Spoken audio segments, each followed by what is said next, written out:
Jesus. All right.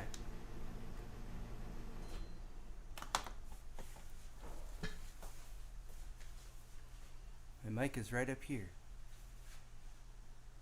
I need to make sure I'm live.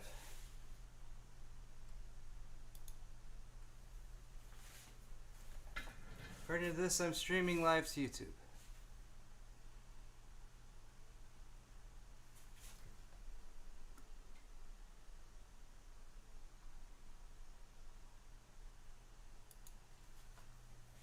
Okay. Some people are saying good things in chat. That's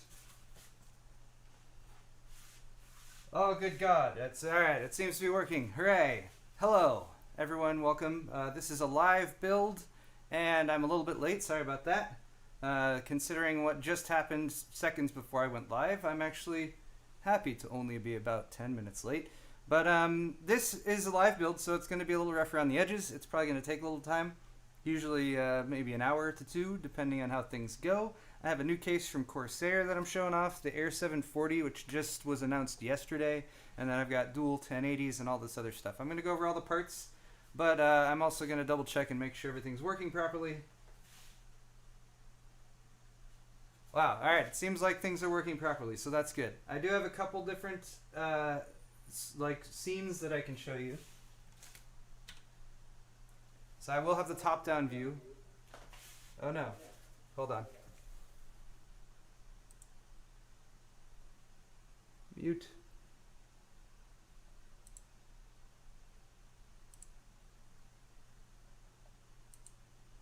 Also,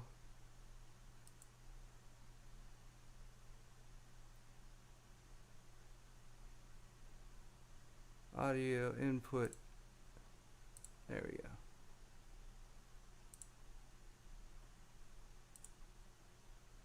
Sorry guys, one quick change.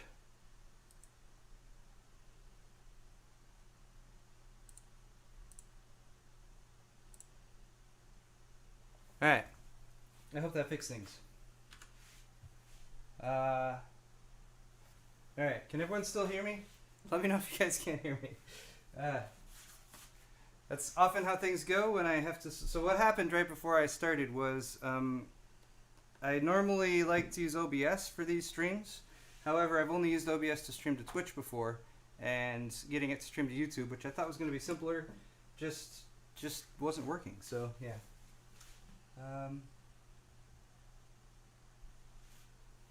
Audio sounds great. Yeah, it might have sounded like crap a second ago because I switched to a source with a bad audio. But all right.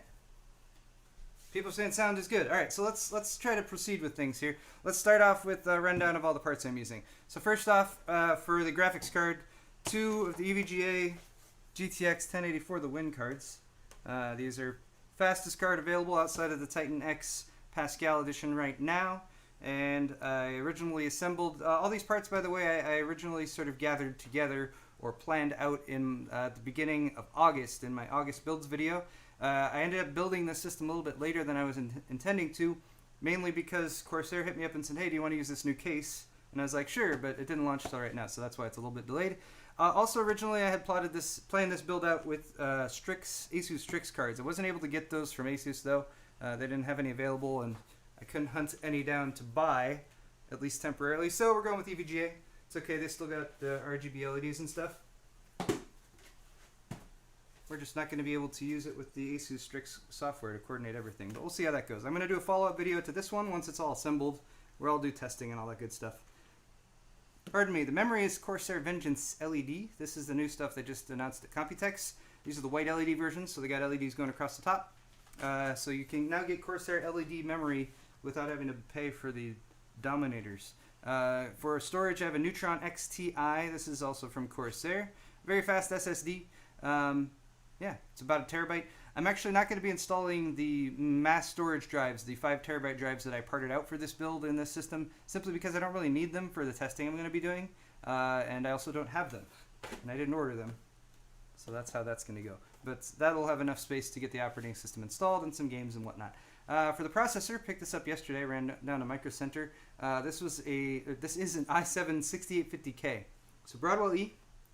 The equivalent processor to this one on the last generation Haswell E is the 5930K. They're both 6 cores. You have to pay a lot to get an 8-core part. You got to pay $1,000 to get the 6900K, or you got to pay $1,700 to get the 6950X, which is in my test bed back there. But this one, I think it's still very expensive. Still a lot more than I would prefer it to be. Who knows, when Zen launches, maybe we'll see more reasonably priced 6-core processors from Intel. Motherboard is right here, X99 Deluxe from Asus. I actually just did a video on this, so I repackaged it so I could unbox it again here live for you guys on the stream. And then some more Corsair parts. They're ML140 fans. These are maglev fans, magnetic bearings. And they have pretty cool LED effects as well. These are just the white ones, so it's going to have mainly white LEDs, but then there will be some RGB LEDs available through the motherboard and graphics cards. So, you know, we'll be able to change things up if we want to on the coloring side. This is a H100 IV2, very solid closed-loop cooler from Corsair, 240 millimeter, and it'll get the job done. Again, got to keep that CPU nice and cool. That's one thing about these 6850Ks, the unlocked processors from Intel. They don't come with a cooler anymore, so you have to buy that in order to get yourself, well, keep your CPU cool. Finally, power supply. HX1000i, 1000 watt power supply. Probably a little bit overkill for what we're doing. You could get away with like 850, I think, with this build. Maybe even less than that if it's high quality. But hey, this is 80 plus platinum, and it's all black cables and all that good stuff. I'm setting stuff precariously here beside me. I hope none of it falls over. I'm sure it'll be fine. All right, things are looking okay still, so I'm happy about that. Let's take a closer look at this case, though. I only have had the briefest of chances yesterday to actually, like, pop the box open and check it out. Here, I'll do this. So, I figured it's high time for a closer look, and hopefully you guys will be able to see everything. See, this is what I do usually off camera when I'm talking about cases or whatever. I get my motorized Lazy Susan, put the case here, and now I can spin it around. I could even plug this in and do it here. I'll be lazy, my Lazy Susan. There we go. How does this thing work?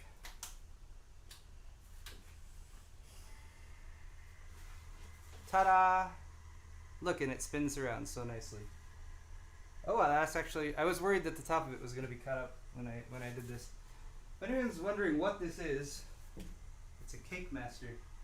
No, it's a carousel. What is it called again? Yeah, it's a carousel. This is actually made for making cakes, so you can like do the thing on the cake while it's, you know, decorating it and stuff. Anyway, so this to me is a case that combines some of the aesthetic stylings of like the Corsair 760, for example, which I've built in as of a couple of years ago, with the general design, the cube style design of the Air 540. Which they also sent me one of. I had it out in the other room, and as I was getting ready, I was like, maybe I should bring that out here and show side-by-side comparison, but I don't want to get too far into things here. But you have the design here with the vertical, or sort of rotated power supply, so it's vertical here. So you got this extra chamber on this side, which is fairly wide. So you get a much wider case than typical tower-style cases, but you do get tons of room over here for cable management and all that sort of thing. And it does mean that on this side right here, where there's a window, which I can pop off. I'm leaving the plastic on for now. It does slide off in very much the same way that the Corsair 760 did. Anyway, so there you see, you get plenty of room inside, and yeah, I don't know what else to say about it. It is still vertically pretty tall, but this does have 8 expansion slots, for example, so if you're using like a larger size motherboard, or you're doing a 3 or 4 way SLI configuration, not that that's a reasonable thing to do or anything. Everyone thought that in my $15,000 build that I did the other day was that I was being serious with that, and it's like, you guys asked me to. I put it to a vote, and everyone was like, yeah, do the 4-way Titan XP SLI. Anyway, let me take this other side panel off. I haven't not done that yet. All I really did yesterday was a really quick look at this to make sure there were no surprises that I should be aware of. No captive thumb screws. That's sad, but whatever. And this has plastic or tape on it. There we go. Alright, so there's 360 view. I'll leave that and I'll look at chat and make sure nothing's exploding. Yes, I know I have the Air 540 linked in the description. Sorry about that. Thanks to everyone who's watching right now. Holy crap, I have like 3,400 viewers. That's insane. You guys are awesome. Thanks for being here. I hope I don't screw anything up. Anyway, so as you can see, lots of storage on this side. Got the 3.5 inch cage up here, 2.5 inch cage right there. Something's down. I don't even know what this stuff is down here. What the impression I got with this was that Corsair is intending for people who water cool in this system, because there's a ton of radiator support, to do a bunch of water cooling stuff in here, and then maybe, I don't know, via modding, or maybe do a clear panel on this side as well so you can see water cooling stuff, which might be kind of cool. By the way, I might be totally wrong about that too, so bear that in mind. But it looked kind of like there might be a pump mount up here or something. I don't know. Maybe you can move the cages around. I really have not that much direct knowledge about this case, other than that it was sent to me. I think they sent me a marketing document about it, which I didn't read. Because, you know, it's a case. I just want to explore it and see what happens. Like putting those cages back in. But anyway, though, if I was building this system as originally intended, then I could put my 3.5 inch drives up here. As of now, I'll just drop that 2.5 inch over there, because I don't think there's any places for 2.5 inch drives up here as far as I can see. For radiator support, though, let me cheat on this off the box.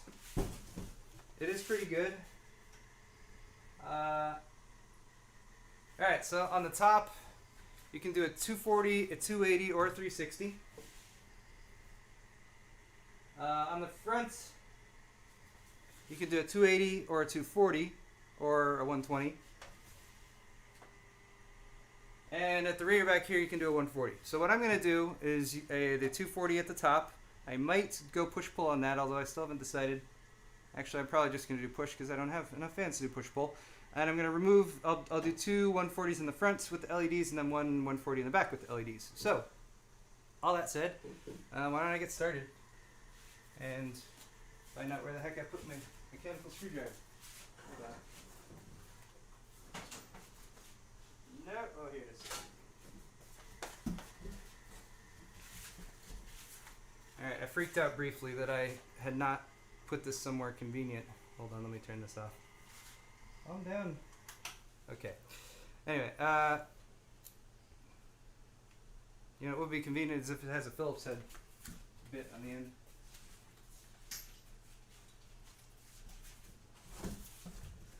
Okay. Another thing to point out as I'm building here, starting the deconstruction process, is that it's warm in here. And it might be getting warmer, and I do have an air conditioner, which I might turn on at some point. For right now, I'm leaving it off purely because I don't want it to be noisy, but I might turn it on at some point. Oh yeah. And look, I have magnetic trays now, thanks to people who sent me magnetic trays for the screws as I take them out. Alright, so I'm going to start off by just prepping the case a little bit. Get these fans off of here since I know they're not going to be used, and that'll help get things ready for installing the new fans. Then we'll do the motherboard preparation, get the CPU installed, all that good stuff. And we shall enjoy, oh god, we shall enjoy our Saturday morning here, building a new computer. Alright. Thank you for posting the PC part picker links in chat. I'm assuming that was the link to this build, but you know. Alright, so another good question here. You know what I think I'm going to do? Is get rid of the Lazy Susan. That's better. Alright, completely blocking my pathway to walk over to my workbench there if I need to. But alright, the question with cases is always how the heck do you get at the parts on the inside? And I sure hope this one works as most cases do.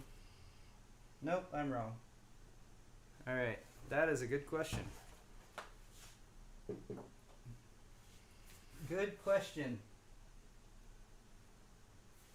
Does it come from the back? Ah, alright, so most cases will have like a piece at the top and a piece at the front, and those are just covers that go on over the top of just the steel shell of the case that, that is supposed to be the actual structure. So this is just plastic. And it does have a bit of hex ventilation right there. Not that tight as far as dust prevention goes, but we'll do a little bit of a job. And then that gives you access to the 240 or 280 mount at the top. All right, what else do we have in here? So once that's off, you can get at this piece, and I'm guessing, yeah. Let's pull this. Now usually, aha! So cool. Metal prongs to attach that on. That's nice. They're not always metal. And then this again just has some hex ventilation up there. These cross hatches, which I don't know if it serves any actual purpose, or if it's just there to provide a ladder for small mice to climb up the front of your case. That could be. Giving some thought to that. Anyway. So now that that's off, oh, that's interesting. This kind of pokes out at an angle here. And you can see that's the power button right there. Pretty straightforward. Anyway, now I can remove these fronts. Oh, there is a removable dust filter right here. Magnetic. That's good for intakes. Always gotta have dust filters on your intakes.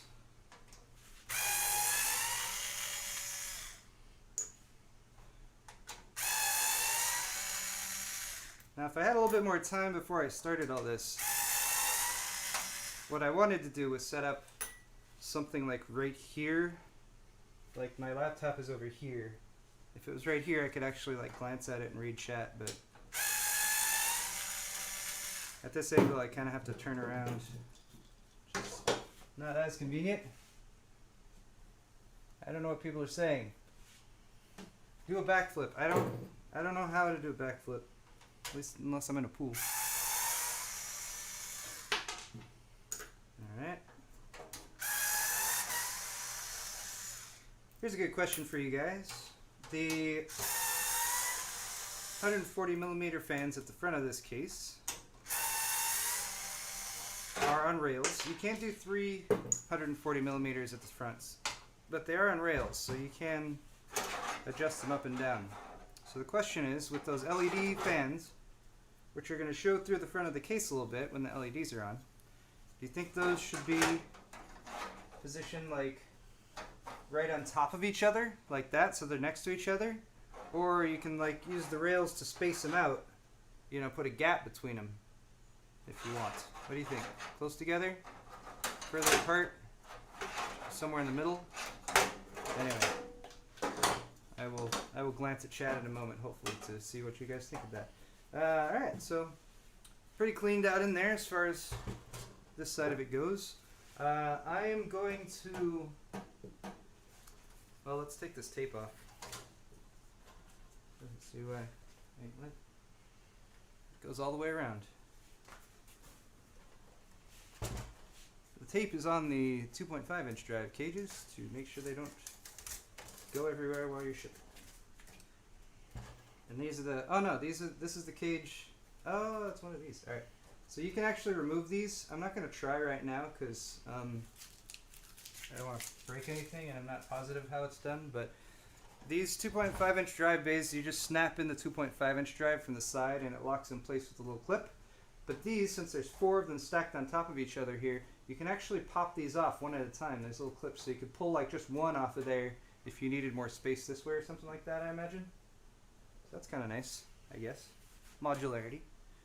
Yeah, and I guess other than that, everything else is pretty much just space for mounting all your drives and whatnot. Oh, look at all those happy faces and clouds. It's so much fun.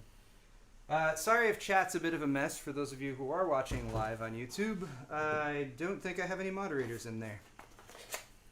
And I don't have much to say beyond that. Alright. So,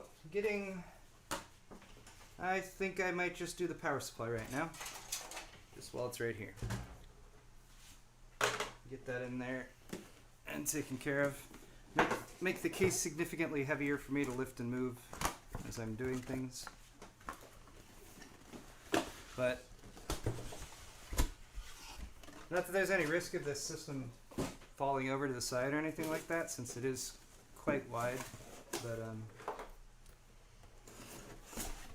keep things less top heavy. I'm just making excuses. Alright, Corsair HX1000i. I actually did a video on the 1200 watt version of this. Very solid power supply. Not quite as large as some of the higher wattage PSUs out there. Ta-da! Pretty simple design. This does have silent operation. At low, when it's drawing not as many watts, the fan won't spin up. That's always nice. Beautiful feature to have. And I'm going to try to do a bit of planning ahead. I'm also doing this kind of backwards because I feel like I normally save this part for later in the build, but get it out of the way before we move on to the more relevant top-down shots of what's going on. Alright, so we're going to do 24-pin main motherboard connector. We definitely need that. We need 4, right? How many peg connectors does the EVGA for the Win have? I think it's got at least 2. I forget if it's a 6 and an 8. I think it's a 6 and an 8. Could be wrong about that. Okay. Let's get these out. So the nice thing about fully modular power supplies is you only need to use the cables that are required. And the cables required for this build are going to be 2 to plug into the motherboard. The 24-pin main power connector, of course. So get that connected there. We also going to need not just 1 supplemental power for the CPU, but 2. This Asus board has an 8-pin and a 4-pin. So there's 1. Also give you these PCI Express connectors out as well. Oh God, where's the other one? I'm positive there's another in here. Wait, is this it? Yes, there it is. Okay. It also has Corsair links, so you might notice lots of Corsair parts in this build, and I should thank Corsair for sending them over. They didn't sponsor this video, but they did send me all the components to build the system with, the Corsair components at least that you see here. And the nice thing about using all Corsair components is you can use the Corsair Link software, which can tie into stuff like your power supply and the liquid CPU cooler to give you information about performance, temperature, all that good stuff. Alright, so 6+2 pin for PCI as well as CPU. So there's 1 for the CPU. That's PCIe. Here's a 2nd for the CPU. Oh my gosh, MB67, thank you so much for the donation, sir. A $5 donation. Those do tend to stand out because they're in green text. But yeah, thanks. I'm glad you like the builds. I'm often torn about doing live builds like this. I like doing it because it's on the fly and it's unedited, and if things go wrong, things go wrong.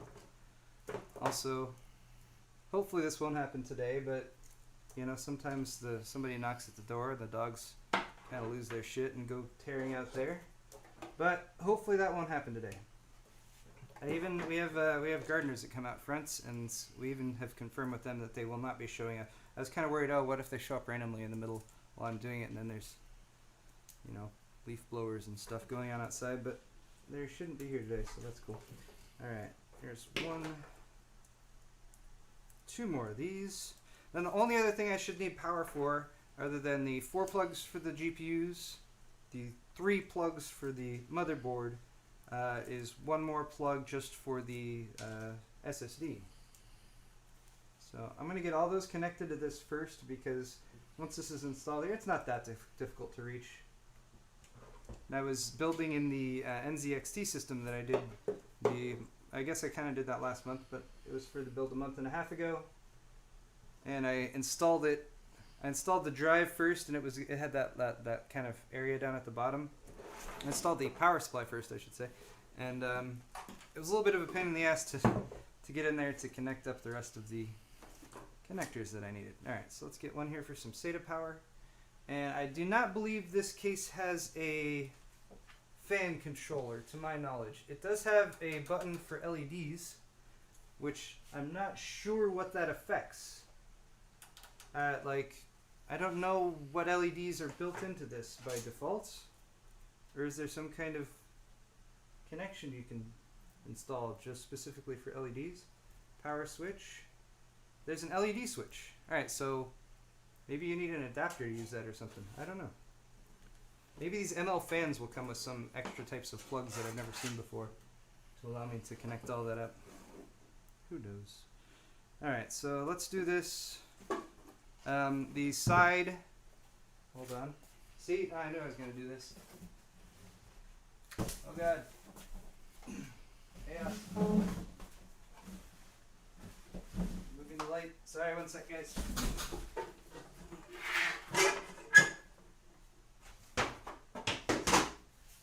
Okay. This is what I was trying to show. So there's the ventilation there, and that ventilation needs to be right up against the intake for the power supply so that it can draw air in and not overheat. Operate at peak efficiency. This system also has a little bracket here for the power supply down at the base with a simple thumb screw so you can push it forward or back, and that's just to go up against the power supply and hold it in place. Matt Gibbs, thank you for your donation, sir. He just got Gigabyte G1 Gaming 1080s, putting EK water blocks on them. Does the Gigabyte high bandwidth bridge fit? Hold on. Alright, so I will be using this high bandwidth bridge to connect my two graphics cards together. I don't know if Jacob or anyone from EVGA is watching. Probably not there at PAX. But yeah, you need the high bandwidth bridge for the highest range of performance, especially at high resolutions with the GTX 1080s. There is something special going on in here. It's not crazy special like you might think. Actually, if you guys want a cool video on that, Steve linked one yesterday by, I believe his name is pronounced Der Bauer, but I hope I'm not wrong about that. He's German, D-E-R-8-A-U-E-R. He's German, he's an overclocker. Met him before at some events and stuff like that. Anyway, he took HB bridges, high bandwidth bridges, as well as the flexible bridges, and he sent them to be X-rayed to actually determine, like, wait, hold on, are these really needed? Is this NVIDIA trying to, like, upsell us on something or tell us we need something when we really don't? What's going on inside there? And you guys should all go check the video out. He does lots of videos. They're very good. They're much more in-depth than a lot of the stuff I do because he knows a lot more about overclocking and stuff. And he doesn't have that many subscribers as of yet, so, you know, push some more stuff his way. He talks about good things. Anyway, what he figured out by X-raying these things is that the trace layouts in the LED versions, the rigid PCB LED ones, as well as these, are basically have wiggles in them, which is a simple way of them attempting to make the trace leads from one point in the SLI connection to the other the exact same length, because they're changing or they're increasing the frequency at which data is transferred across that bus. And when you increase the frequency of something like that, even something as minuscule as the length of a trace, even if it's that long versus that long, can introduce timing changes. So basically you need these bridges so that as it's operating at higher frequencies and especially communicating at resolutions like 5K and above, that timing stays exactly dead on, operating at, I believe, 650 megahertz as opposed to the old 400 megahertz, and that's why they say you need these. There are people who did Hardware Unboxed. I think Hardware Unboxed did. I hope I'm not wrong about that. Who have tested like two flexible bridges and found, oh, it works just as well. But I would imagine in certain situations, so it seems like for like 8K resolution and that kind of stuff, that's more important. But back to answering your question, I think this bridge would be fine because the ones from NVIDIA have these like kind of jagged parts that come off at the bottom, and that is what's conflicting with the EK blocks. These are much more vertical, so I think something like this or something like the EVGA one would still work fine for you.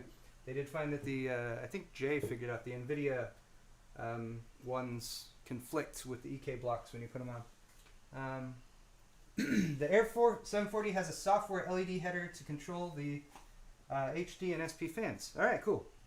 I did find that header in there. I'll see if I can, or it's over here actually. So it's an extra, this is just an extra header that says LED switch coming off of the front panel connectors. I'll see if I can connect that up and get it working. I may or may not be able to do that on the fly today. If not, I'll be doing some work with the system this next week, and I'll see if I can get that figured out. The follow-up video on this is not going to be live. It will be a produced video with editing and all that. It'll probably be a lot easier to digest than this. But for anyone who just wants to see how this is done with all of the boring parts included, that's what the live builds are for. That, and I don't have to edit it afterwards, which is kind of convenient. Although I did spend a lot of time doing setup. I was originally going to try to do this yesterday, and I'm really glad I didn't, because this whole area out here was much more of a mess even than you see right now. And I did a lot of cleanup, and I did some preparation, everything except making absolutely sure that the stream via OBS was going to work properly. That was my main downfall. Alright, so power supply is in, and I'm going to do a temporary job on these right now and just kind of shove them all in here.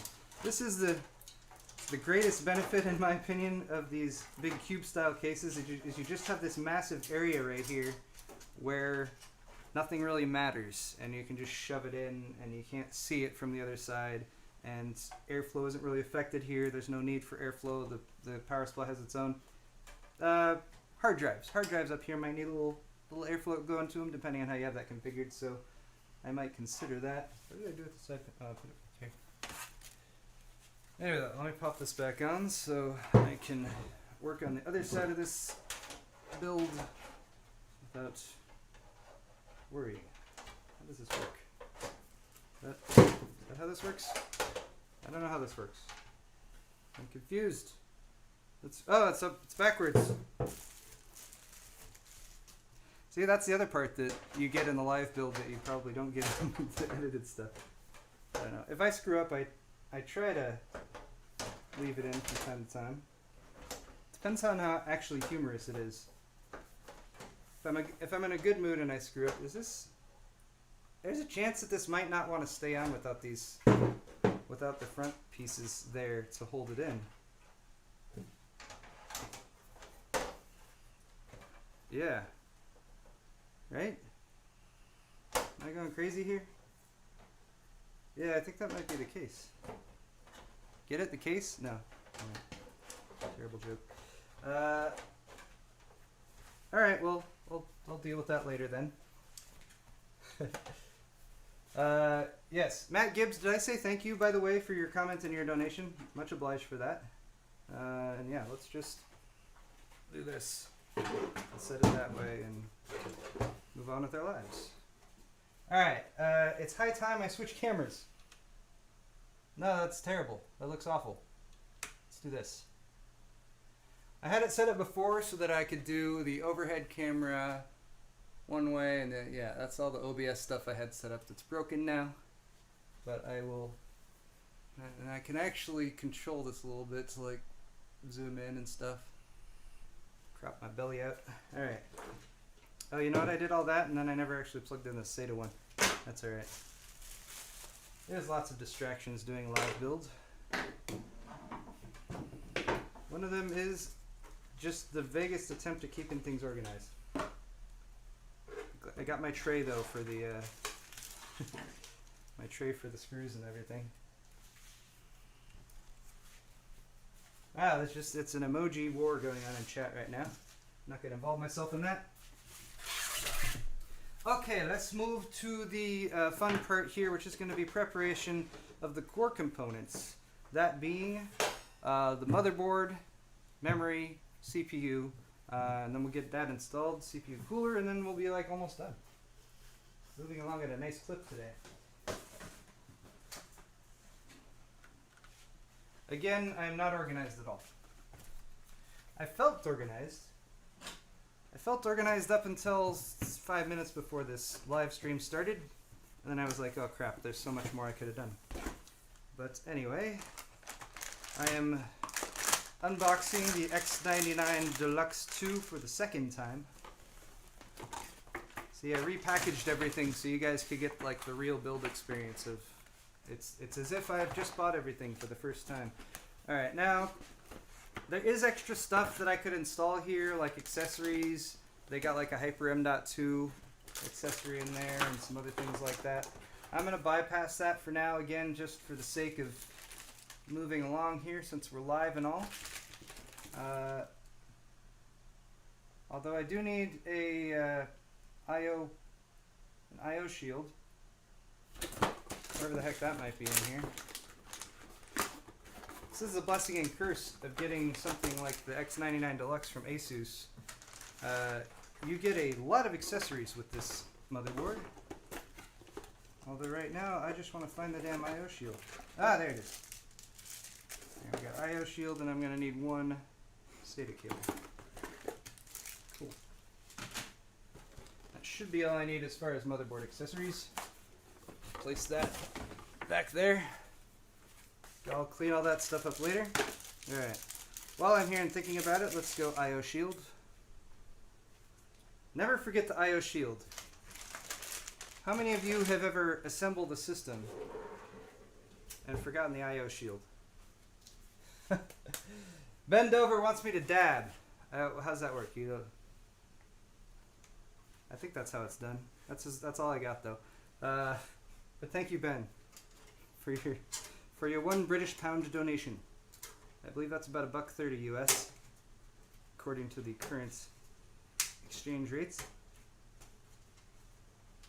Alright, IO shield is installed. If you ever do a computer build and forget the IO shield, you might come to the end and look at it and be like, oh crap, I forgot the IO shield. It's basically like almost rebuilding the entire system, because you have to remove your whole motherboard to get the IO shield installed.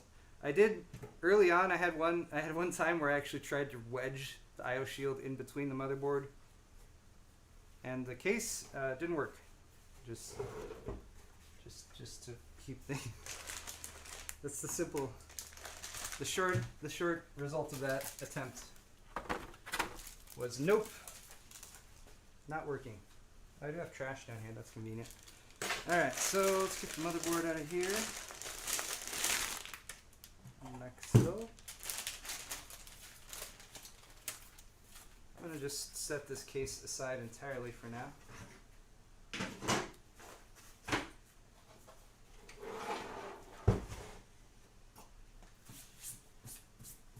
And I'll try to give you guys a closer view of this, theoretically. Yes.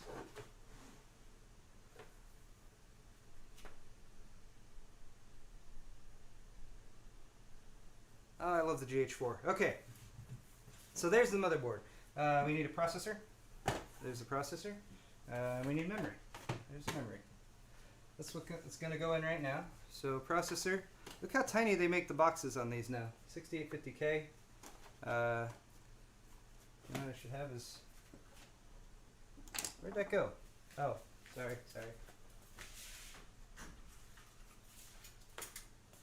Just trying to get a blade. Alright, so processor comes out first.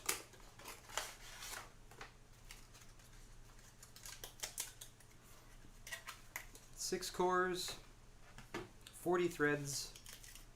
That has the benefit of getting the 6850K over the about $200 less 6800K. Try to keep that. Oh yeah, somebody asked me in chat for this. Banana for scale. There you go. I did get the banana out. It's a little soft actually, but it's okay.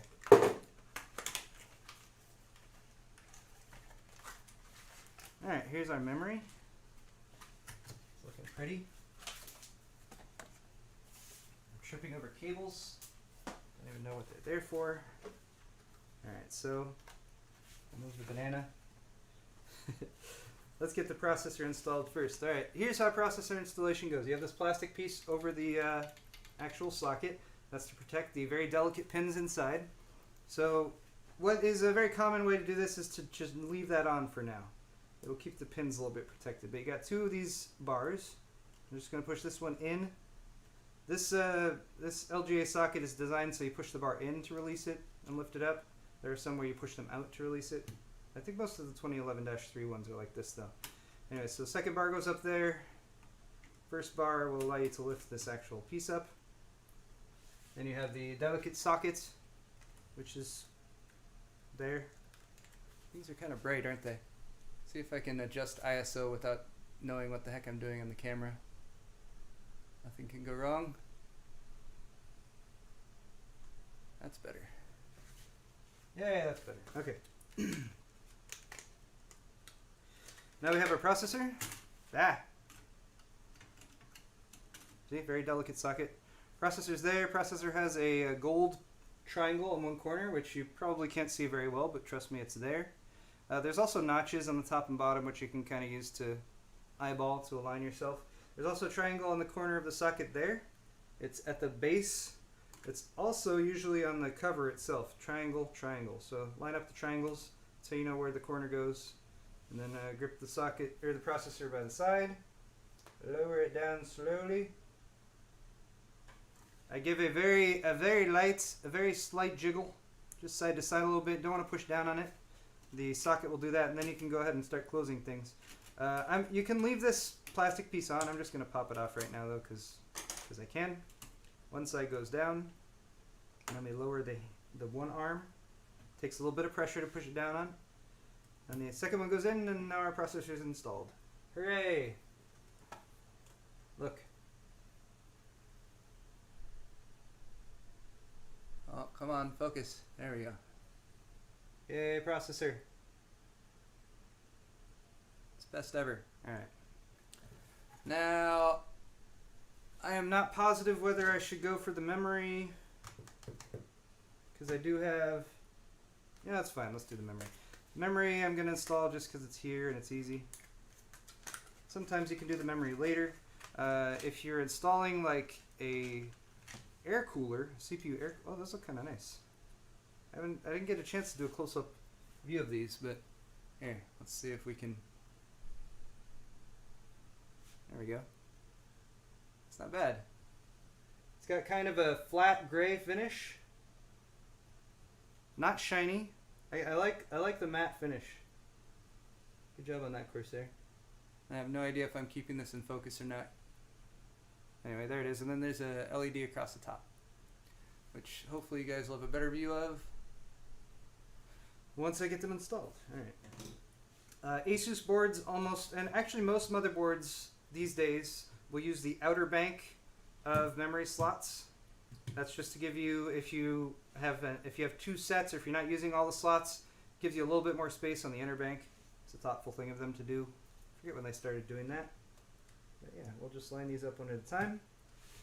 Firm pressure from the top, and it snaps in. Those little side pieces should just...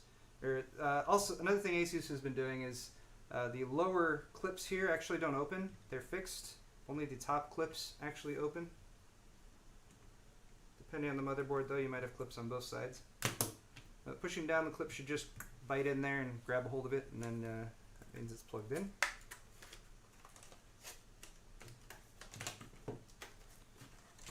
One more kit.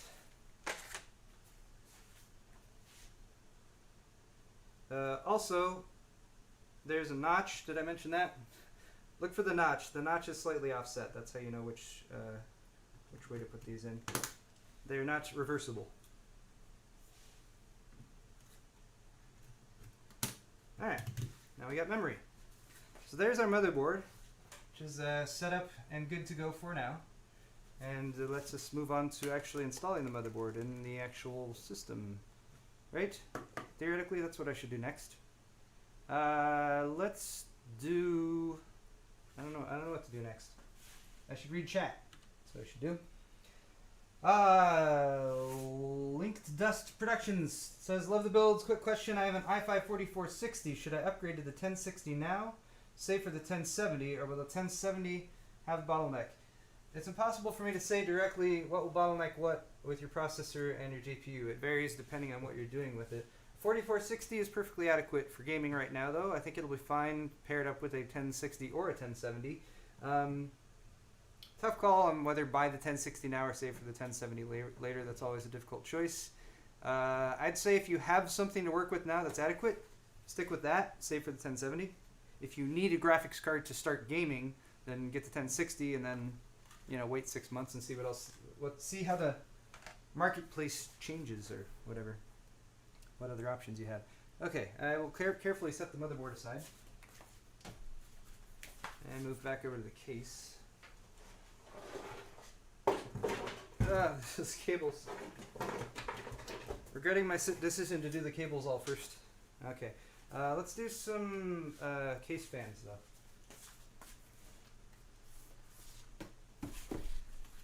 Good to get these installed while I have a chance.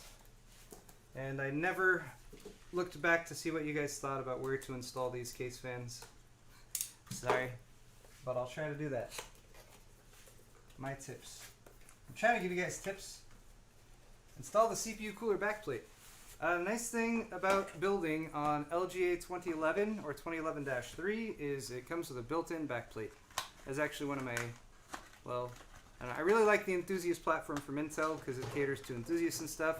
Yes, it is very expensive. That's the crappy part about it.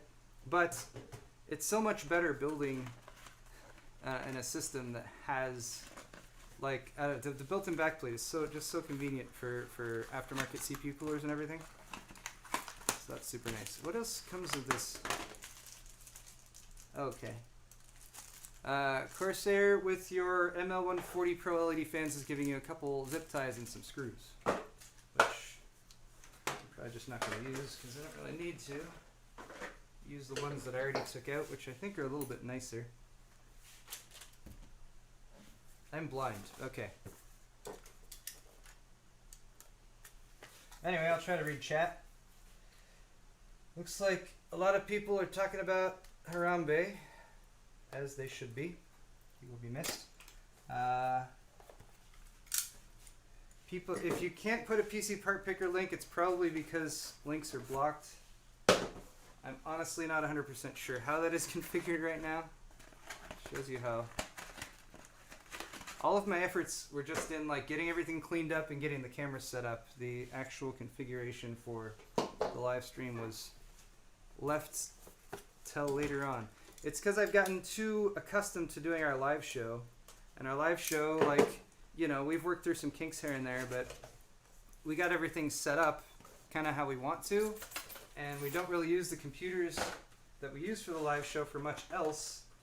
And so we really just like sit down and we don't even think about it until like the very last minute. Like, oh crap, is everything fine? Yeah, everything's fine. And then we just go for it. So yeah, again, my problem was usually when I live stream here, it's by myself at least. It's just to Twitch, and I use OBS for that, or at least I have on this system. Had not streamed straight to YouTube with OBS. Thought I had it set up. Didn't. And that brings you up to speed, I think. All right.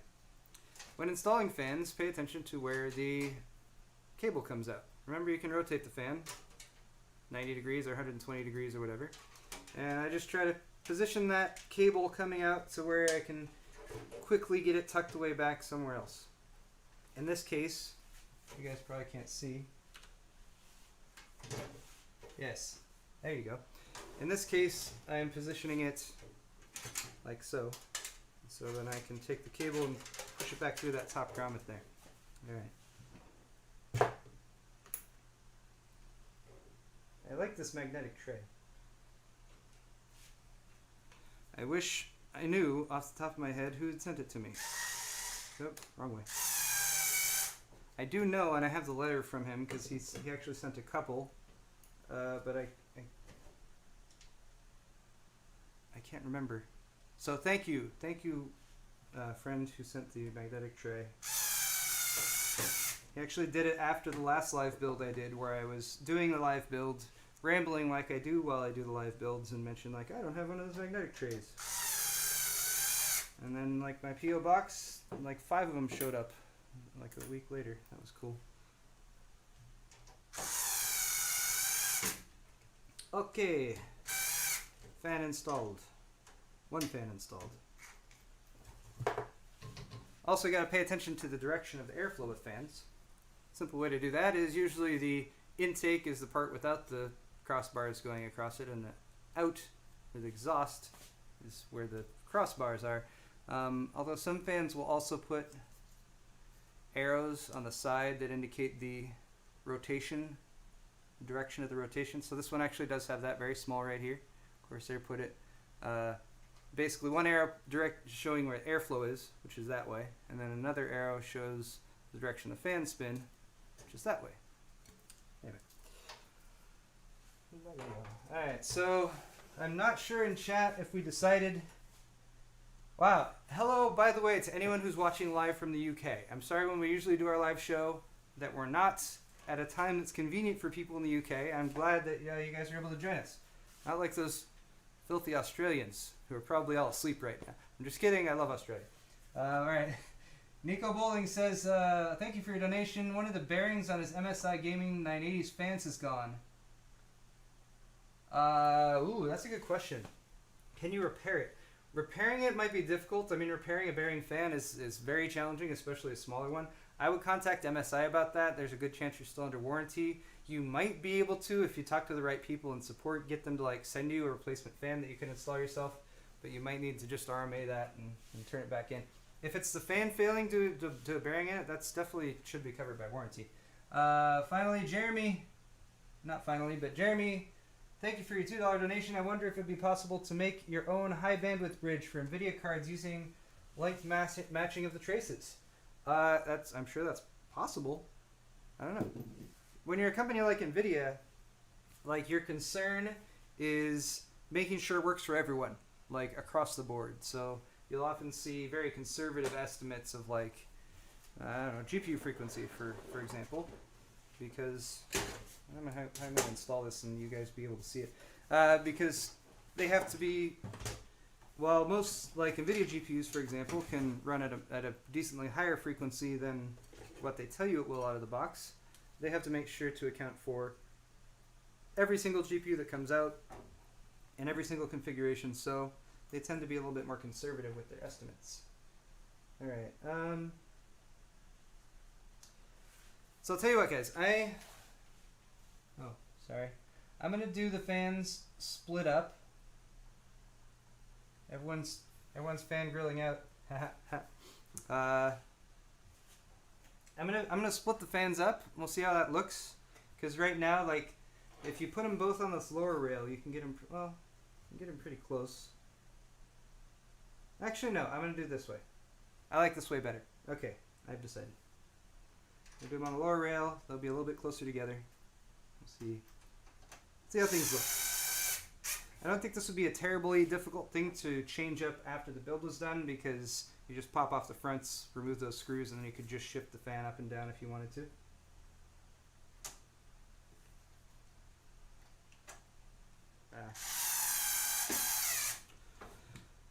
I love my power screwdriver. You gotta get the lithium ion one though. The other one, I had the other one before this, and it would not hold a charge. I'd have it plugged in, it would work just fine if I took it like right off the wall, but like I don't have it plugged in all the time. This one I have to charge like once every 3 months. It's very nice. Okay, fan number 1 for intake. Fan number 2 for intake. And I'm angling these so that both of their wires come out at about the same spot. Alright, I hope this lines up. It does. Praise Jesus. Okay. Here we go. Never sure what to talk about while I'm just screwing things in. Sounded weird.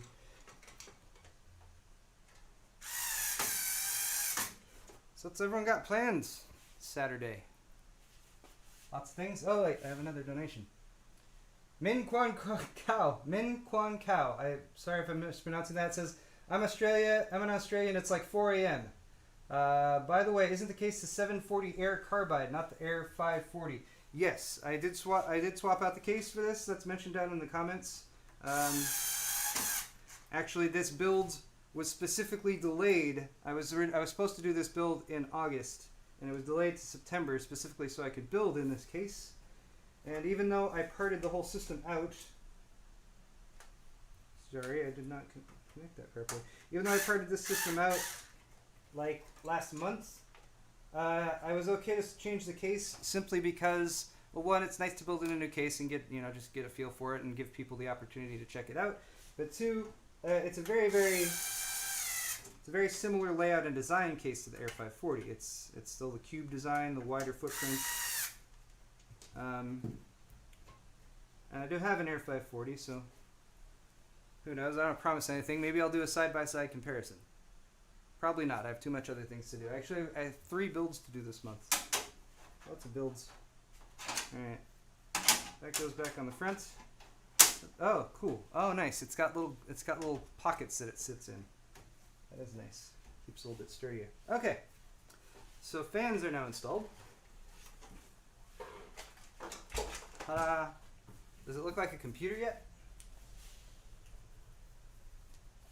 Getting close. Holy crap, I have 4,500 people watching this. You guys are awesome. Everyone is just replacing Saturday morning cartoons. I guess it depends where you are. Because for some people, like if you're on the East Coast, it's a little bit later. I mean, if it's England, perhaps this is like primetime TV or something. You're watching this instead of the BBC?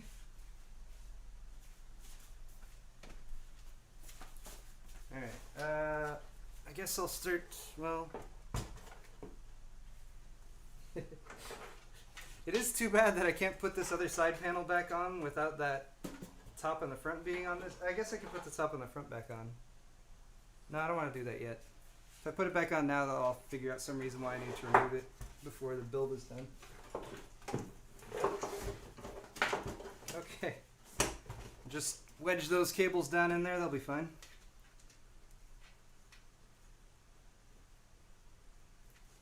Another nice thing about me building this today instead of yesterday is that although it is warm, it's not quite as warm. It's only like 81 degrees Fahrenheit in LA today.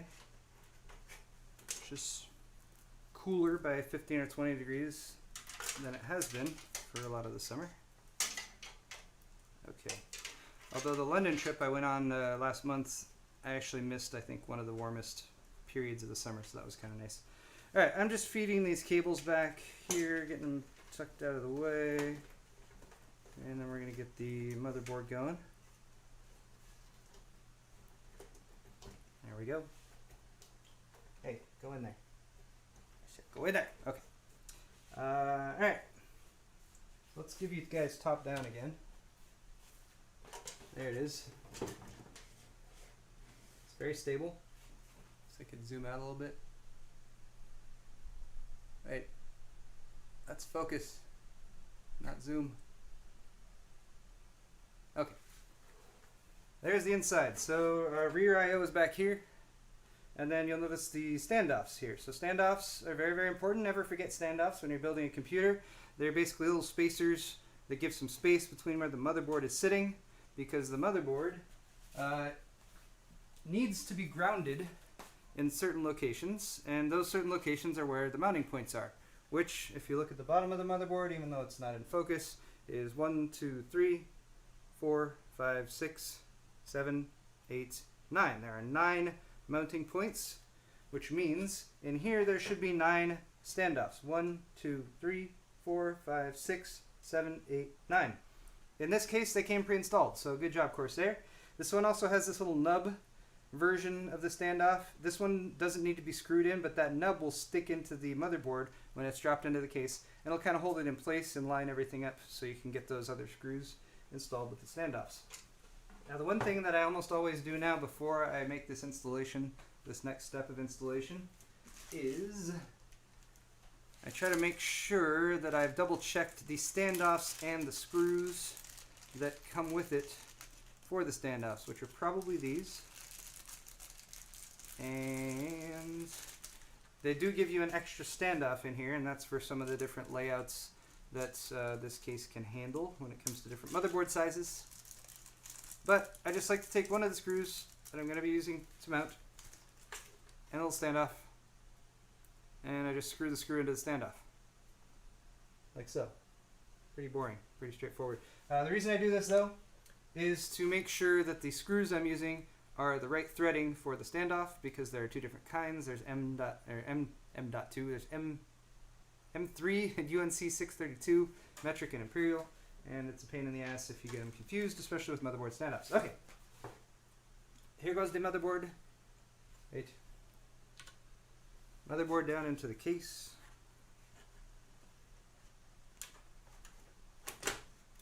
Ta-da! And that center nub right there just holds everything in place for me, so that's super convenient. Now, again, more screws to screw in.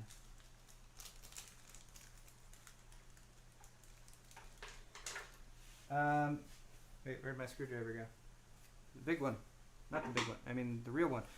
Now, for this part, I would typically not use... Where'd that go? Alright, I lost the screw. It's fine. Oh wait, now I found it. Haha. Magnetic screwdrivers, they are your friend. Yeah, so I would typically not want to use the mechanical screwdriver that I've been using, or the powered screwdriver for this particular part, because these screws, when you're installing the motherboard, they really don't need to be tightened down. You want them snug, you know, you don't want them loose, but you don't need to like crank down on them or give them any torque. It's really just to hold everything in place, and using something like a mechanical screwdriver, I mean, you'll probably be fine, but honestly, you don't want to over torque it onto the motherboard, because you do have a chance that you might crack the PCB or something like that, and that would be a sad day. A very sad day indeed. Alright. That is 5. We have 3 to go. 6. 7. And 1 more. Okay. Now you might notice, looking at the top-down view here as well, although it's dark. I made it too dark earlier. Let me make it brighter.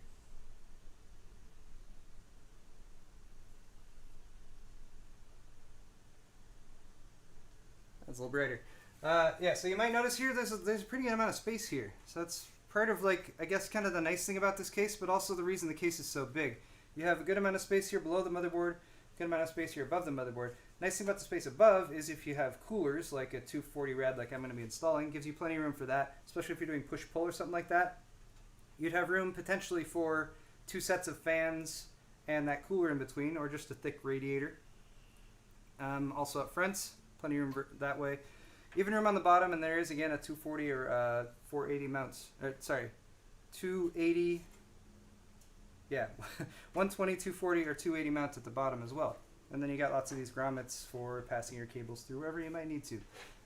So cool, that's installed. Before I do the CPU cooler up here, this is a very helpful tip for any of you guys who haven't built a system like this before. That cooler is going to take up a decent amount of space here. Probably not as big of a deal in this case because there's lots of room, but there's those two power plugs for the CPU, which are up here, the 4-pin and the 8-pin. I'm going to plug those in before I install that. That'll make sure that I have room for everything to get through there, and routing those cables and plugging them in after you've installed the CPU cooler up there is really a pain in the ass. There's also front panel connectors down here and a lot of other stuff like that. So let's move on to plugging in a bunch of cables. The fun part. There we go.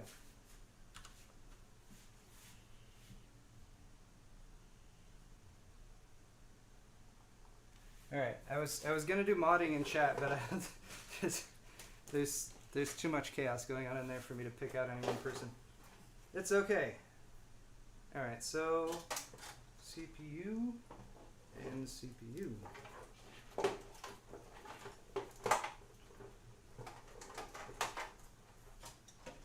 Both of these coming from the back. Both of these will poke out through the grommets up here. Can you guys see? Yeah, you guys can see. Of course you can see. Everything's set up perfectly. This is a 4+4 power connector for the CPU, which always makes me double check which of the plugs is actually the plug that I want to plug in. It was that one. They are keyed.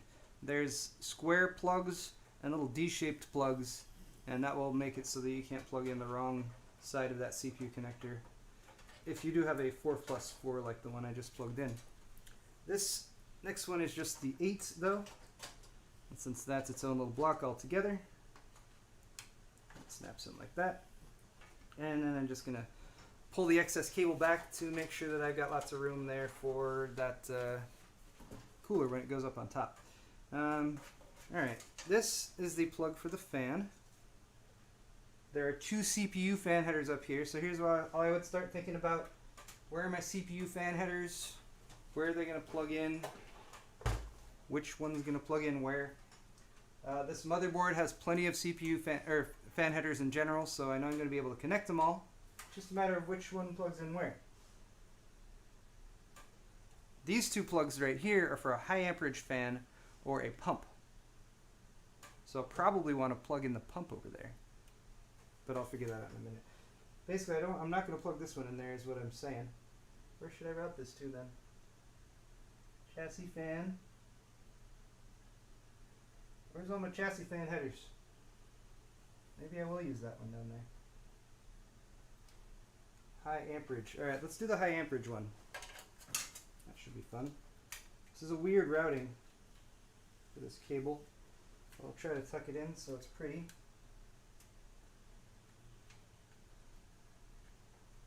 There we go.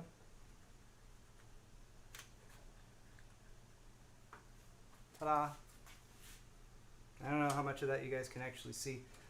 That's the other downside of doing the live builds like this is, well, first it's getting warm, and second, it's harder to get those close-up detail shots. Okay. Alright, let's do motherboard main 24 pin, just cause. Up here. Oh.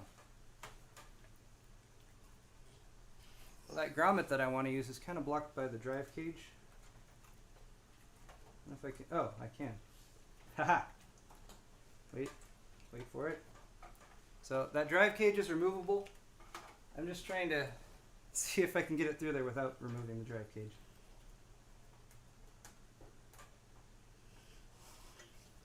It's thinking about it. Ah, okay. I am dislodging the grommet though, so I'll reset that.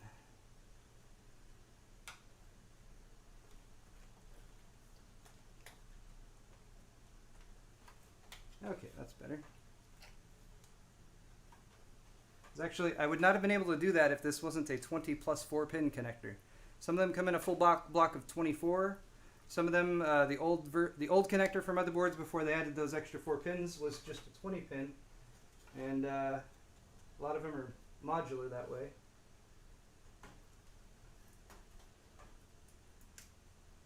Alright, here's the main motherboard power. So those are all of the power connectors for the motherboard, so that's nice to have that taken care of. I'm starting to think about cable management back here, but there's still much to be done, so I'm not thinking about it too hard. I do have these fan connectors to plug in. Thought there was another chassis fan header somewhere along. Oh, there it is. 2 chassis fan headers. You'd almost think I had done a review on this motherboard and I knew where things were. There's one here. And one here. Yep.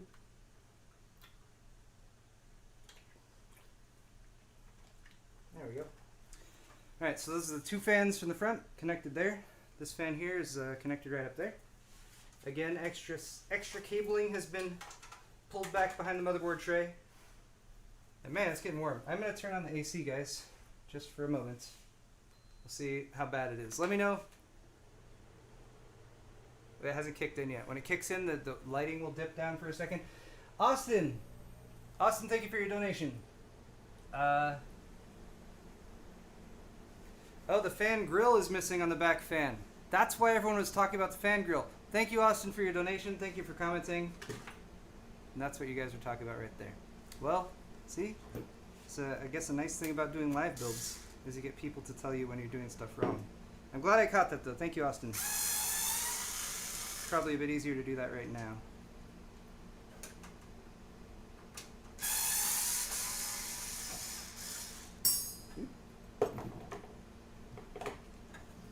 Oh, the AC is nice. Because it's like right there and it's just hitting me directly. I hope it's not too loud. Because I'm probably going to want to leave it on. Trolls! So my audio shouldn't be that bad. I have the mic right here. I actually moved it around. Last time I had the mic over here and I kept having to turn this way to actually talk. But believe me guys, setting up something like this... audio's probably worse because I just turned the AC on too, so that's not going to help at all. Yeah, believe me, something like this is not a simple thing to set up. Getting the cameras positioned where they should be, so where I can see where you guys can see what's going on. Having the lights where they should be, so that there's enough lighting. You know, it's far from perfect, but it does seem to be functional for now, so I'm perfectly happy with it. But yeah, mic situation is probably also because we're out here in space in the middle of the garage more so than when I'm back over there at the desk. It's a little bit better coordinated. I like these fan grills. I used one of these fan grills. I pulled it off of a power supply and I used it on Arctic Panther back there to hold the pump. And I mounted the pump to the metal fan bracket and it worked really nicely actually. Helped us get around a potentially game-ending dilemma. All right.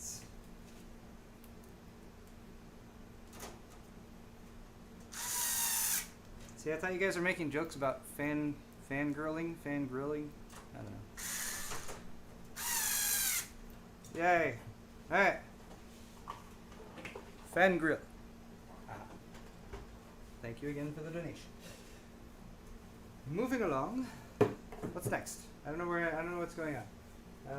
I guess front panel. Yeah, let's do front panel stuff. It's annoying, and I'll get it out of the way. And I'm pretty sure that the LED. Yeah, I'm not sure what the LED situation is here. I'm gonna have to read up on that probably and get back to you guys because I did not check on that before going live. There's an LED button on the front of this case. There's an LED lead coming out of all these front panel connectors. So that appears to give you some control over the LEDs via the button on the front, which is a nice feature to have. I like being able to quickly turn off LEDs when they're there. I just don't know how it works and whether it needs some accessory to go along with it or something like that. I don't see... I thought maybe there might be like a hub or something in here where you can connect all the fans to and then whatever. But most of the time if a fan, like, you know, one of these fans has LEDs built into it and they're controllable, usually there'll be an extra lead coming off of there just for the LEDs. Alright. So, this is the LED switch one. I'm just going to leave that one behind. And we'll just do this standard set. Alright, front panels down here.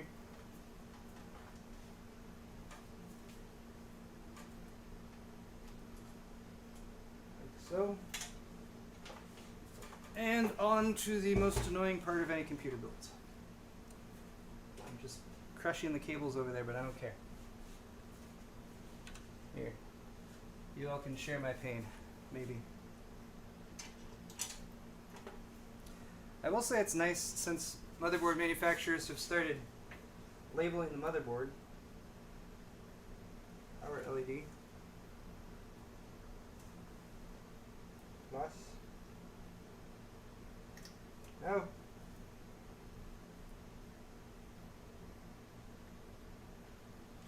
When you are connecting front panel connectors, remember that the switches don't matter as far as positive and negative. Power switch. But the LEDs do. LEDs, you do need to have the plus where it's supposed to go with the plus and the negative to go where it's supposed to go with the negative. Power LED reset switch. Well, that's confusing, Asus.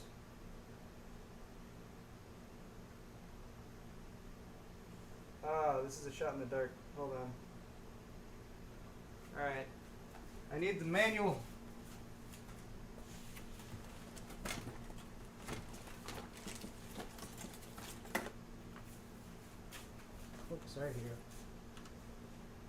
resorting to the manual here because although it is listed which is which on those front panels, it is not very clear, that lower row, where one set ends and the next set begins.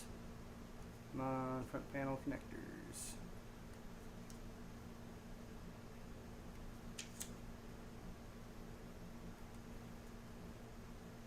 This is probably the most engaging and interesting part of today's build.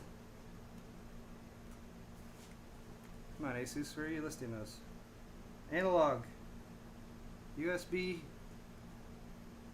USB, no. Wow. There it is, front panel. Okay.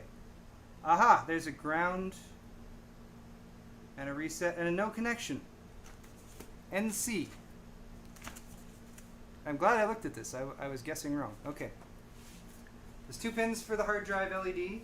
Next to that, 2 pins, a ground, and the reset actual connector for the reset button, and then a NC, which means it does nothing.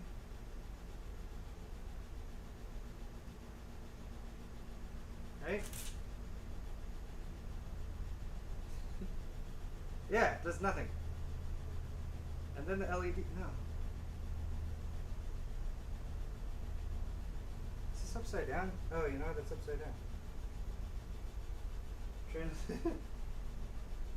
No. Alright. I am 90% sure that I had done that correctly.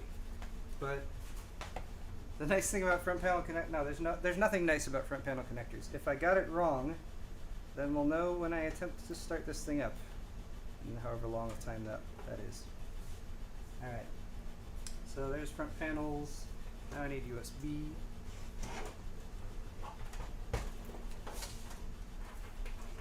We got USB, we have audio. Oh, the audio. We're on the fence about even connecting front panel audio. I never use it. I plug it in because it's there. And if I didn't, I'd feel bad for there being a plug that's supposed to be plugged in that's not. Front panel audio is just really prone to interference and stuff like that, so.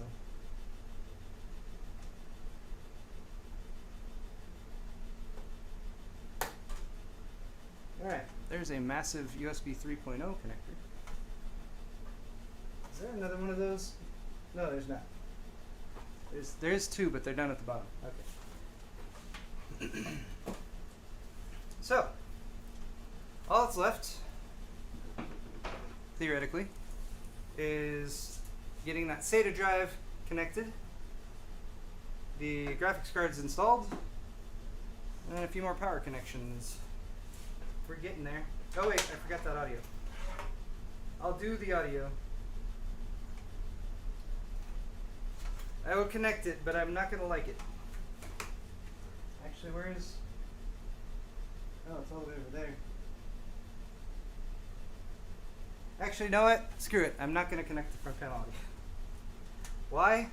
Because it's got a blast of color right there. And I don't want that to be visible at all. And honestly, I'm never going to use them. I hate front panel audio. Okay, so we'll just leave that disconnected, save ourselves a step, and move on.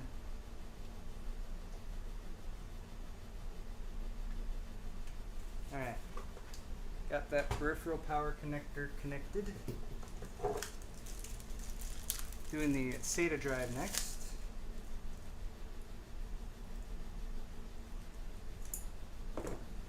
Question. 90-degree connector or no 90-degree connector?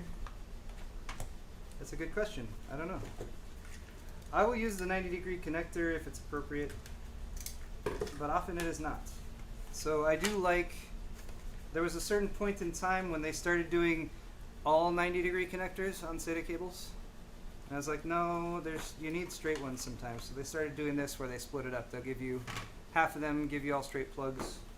Half of them you'll have the 90-degree connector. Alright. Here is our SSD. It's got a little spacer. I'm going to leave the spacer off, although the spacer is probably something you might want for this type of case. Here, let me actually show you guys this rather than just doing it. So pretty simple for installation of the SSDs or 2.5-inch drives. You literally just slide it in. Just slide it in like that, and then this little guy will snap in place and hold it there.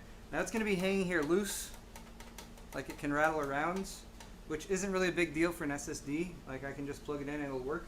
There are mounting holes up here, so if you did want to secure it, you could, although it might be difficult to reach. Anyway, it's an SSD. It doesn't matter if it's jiggling around, so I'm just going to leave it as is for now. And as for the angled connector, I'll go ahead and use it, just cause. The way the angle connector looks on this one, it angles it down across the other drive bays. So if I were to add more drives, I would probably swap that somehow. Anyway, though, round over here.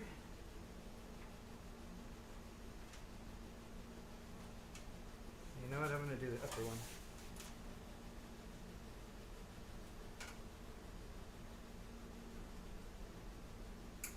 Alright, it's also helpful to double check your motherboard specifications as you're plugging in an SSD or that kind of thing. So I plugged it into this top slot here. It's just a standard SATA connector, so it's not that big a deal. But I would want to plug it into the SATA plugs that are natively controlled by the X99 chipset, because there is an add-on chip, I think an ASMedia on this board, that gives a couple more SATA connectors. I think a couple of those are on the SATA Express down here. They would still be good performance, but typically an additional controller that's kind of working as an in-between between either the chipset or the CPU and the actual storage is going to introduce just a tiny bit of latency. So for operating system drives and that kind of thing, it's usually best to connect directly to the native connector. And flipping back around, we just need some power for that SSD.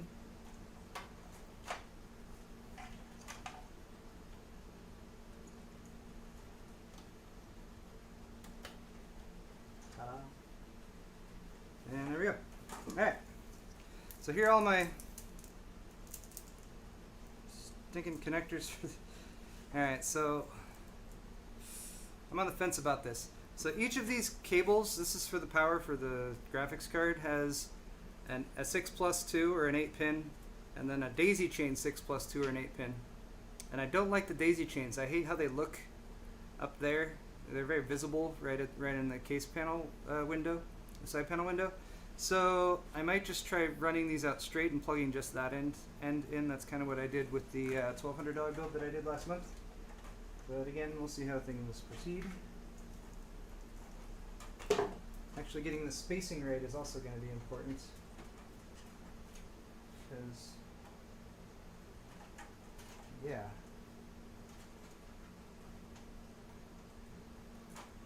Anyway, I haven't looked at chat in a while. Oh!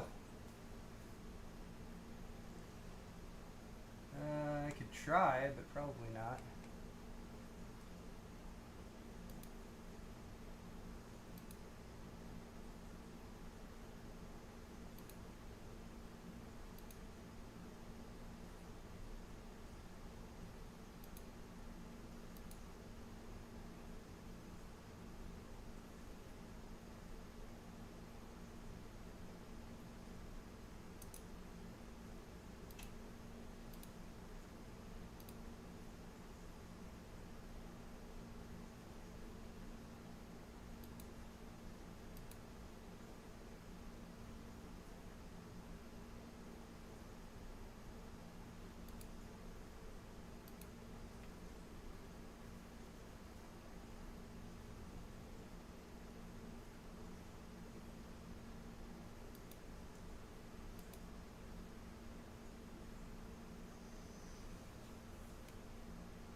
Okay, banhammer was laid down.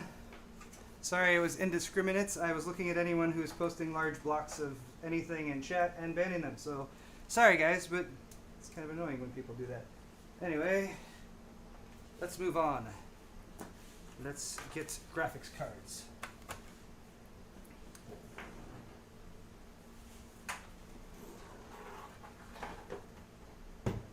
Not quite sure what the appropriate, like, I need to get a better Lazy Susan. I have that motorized one. It's a very good one, but I need one that just sits flat on the table, because doing builds like this, it's often very convenient. I just set the system on that, and then you can spin it around whatever which way to get at the front or the back, especially for cable management. That is nice. All right, let's get our graphics cards going here. Oh, you know what? I'm not doing graphics cards yet. They've got CPU cooler. The hell's wrong with me?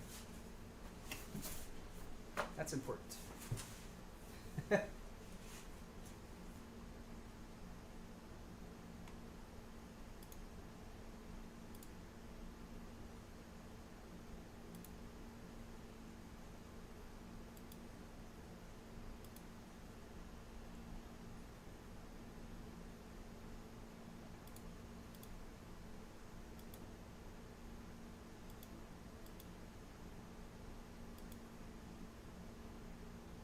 I don't even know what that is.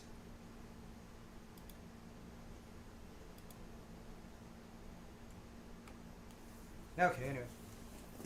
Moving on. That's part of the reason why, I don't know what it is with YouTube chat being so volatile in that regard, but when we're streaming, well, it's also probably because when we stream our live show, we've been doing it for a while, and we have a good set of moderators who really help us out, whereas I do not do regular live streams to my, oh god, messing up the thermal paste. I do not do live streams to my YouTube channel that often, so need to figure out, get some good mods in here or something like that. But, yeah, it's useless.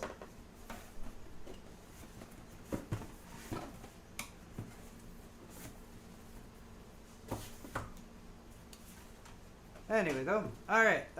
So, I like this cooler from Corsair because it's actually the first time I've worked with one myself. Several other people have. I don't know. I got some fins that are a little bent. Not a big deal though. I like the tubing though. It's got this kind of, you know, it's got this wrap going on it that looks pretty cool. It's very thick, so it looks a little bit more burly. And yeah, it's a nice little. Looks pretty sweet. And then Corsair gives you these accents along the sides to make sure everyone knows it's a Corsair product and all that good stuff. No, I'm not modding anyone on the fly right now. Sorry, guys. That would probably be a poor decision. All right.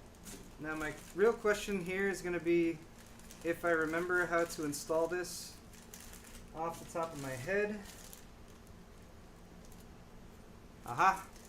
I might. Because again, thank God for the freaking installation system they have there.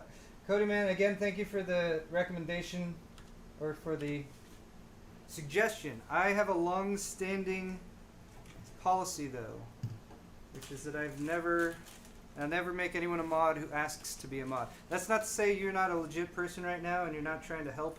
I completely respect that, but yeah. For now, apologies to anyone who's dealing with with YouTube chat, and the good news is that in the YouTube comments, once this video has become just a YouTube video after the live stream is done, none of that will actually be shown. So, bravo. Alright. So, I am installing this blind because I think I know how it's done, but I have at least by sight recognized the standoffs. You get these little posts, and these posts either go into the back plate, this silly plastic back plate that you put on if you're not using an Intel setup, or if you're not using a enthusiast Intel setup. And there's also ones for AMD and stuff. Okay. Now, I'm going to have to use these fans which I'm sure is fine. Right? And I have the option to connect them to the pump and power them through that, but I don't think I want to do that. I don't like doing that. Actually, I'm going to route both of these to the CPU fan headers on the motherboard. That way the CPU fan headers can control the speed of these, and pump I'll just plug straight into the pump header, since this motherboard has one of those. That little plastic piece, that's alright, it's gone forever. Do I have any, why am I using YouTube instead of Twitch? The reason is because I would stream to both, but it's difficult enough for me being one person to keep up even with just one set of chats, to say nothing of two sets of chats. Also, my original intent was to get all this set up and stream with OBS, because that's where I actually had this set up before, but OBS didn't work. I actually had to switch to XSplit, and whereas XSplit we have set up to stream to both locations before, we did not do that. Alright, I didn't have it set up to do that this time, so anyway, long story short, just decided to go to YouTube. This was originally not supposed to be a live build, this was just going to be a build, but you know, I opted to do it live. Anyway. Okay, I'm going to get these fans on here, and then we'll get this installed, and then we'll get that connected to that. Everything will be perfect. Where do those long screws go?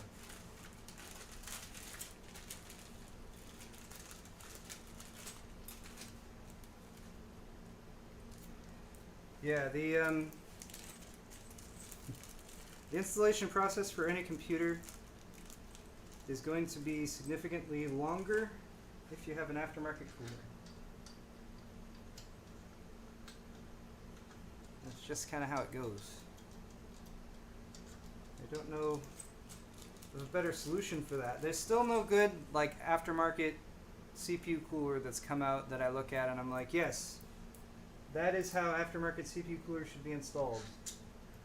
It is both easy and feels secure. I don't know, that's just, I've never come across that in my lifetime.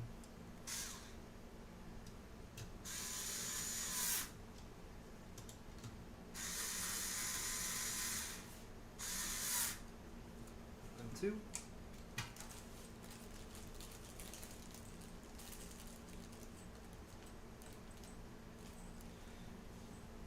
Yeah, it confuses me as I have no idea. Is that supposed to say something? It's very weird. Anyway, though.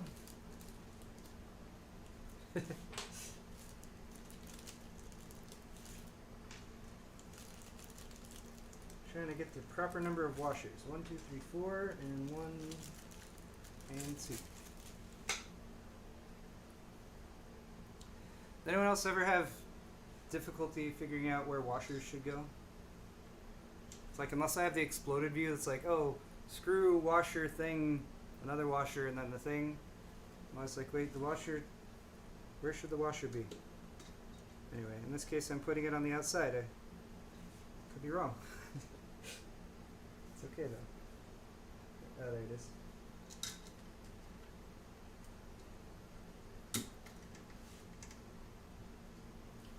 Can I do a Harambe build? What would be involved in a Harambe build? Also, I've been pronouncing it Harambe. That sounds right to me. Is it Harambe though? I've also heard people say Harambe. Harambe.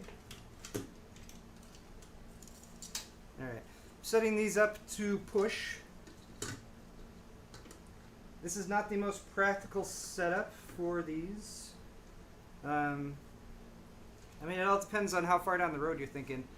These are going to be pushing air that way, so up out of the case they'll be acting as exhausts.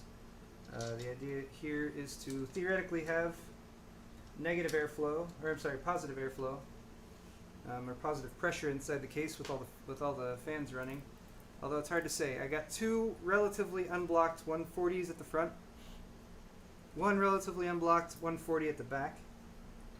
and then two 120s, which will be here at the top, that will be restricted with the radiator in front of them. It's a good question, whether this system will have positive or negative airflow. I suppose if you could really, like, what would be more ideal, positive or negative, would be like somehow neutral airflow. What if that's possible?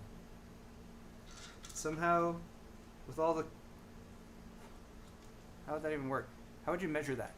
You'd have to have some extra port on the case somewhere where you could determine how much air is going in. Or like, you know, if the port, if it flaps open, you know, then you have positive pressure. If it flaps inward, then you have negative pressure, but you want it to be perfectly still somehow. I want to do a build like that. It'd be awesome.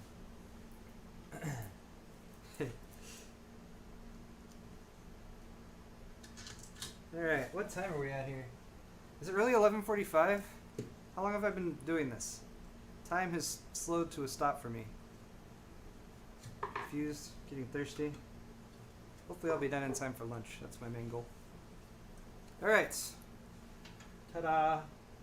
There she is. Now we will delicately, ever so delicately, drop this down. Wait. I really wish I had the plastic cover for that. I'm also going to be lazy here. Lazy / efficient. And use the CPU, or the cooling paste that's on there. So we'll see how that goes.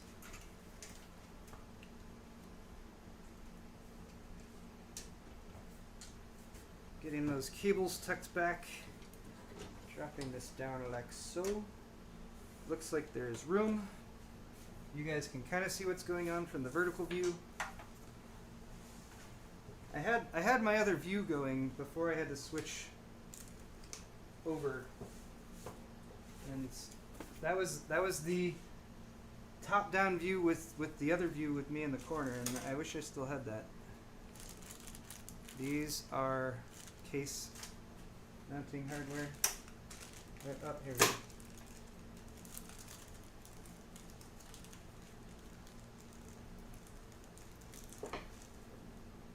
1, 2, 3, 4, 5.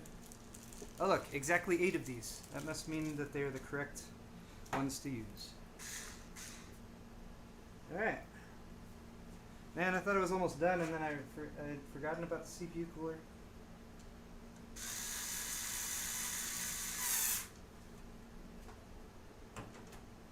I hope these are the right ones. Oh, smart. Smart Corsair. You know what? I bet this is where those washers were supposed to go. But I will say that Corsair does seem to have placed... It looks like, yeah, there's a block there that prevents you from destroying your... Prevents you from destroying your radiator by using the screws that are too long. That is super convenient. Alright, let's find an alternative. No, those are too big.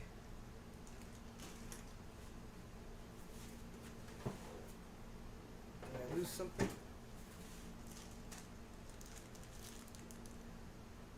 Or do they want me to use these? They might want me to use... Those are too small. Curses. Well...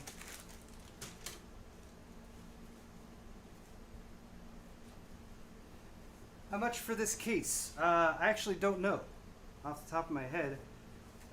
It's new from Corsair, and I don't think it's actually available for sale yet. So I'm not positive about that. I feel like it's in the $150 range, but don't quote me.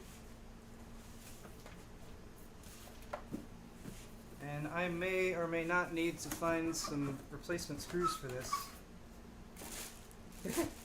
Yeah, I think I do.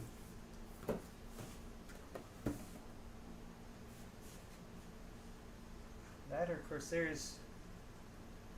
These are too long. Yeah, those are too long.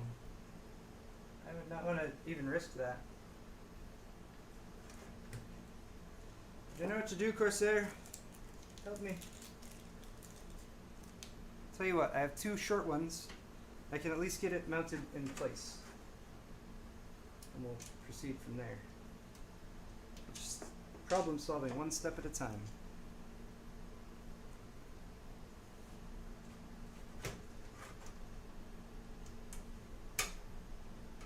Ahaha. Alright, good news is I just need to find more of these and then everything will be good. Which I should have. I do have an extensive screw collection. Oh yeah, that's way better. That's way better. Why would the other ones even be an option? 2 of those, that should hold, right?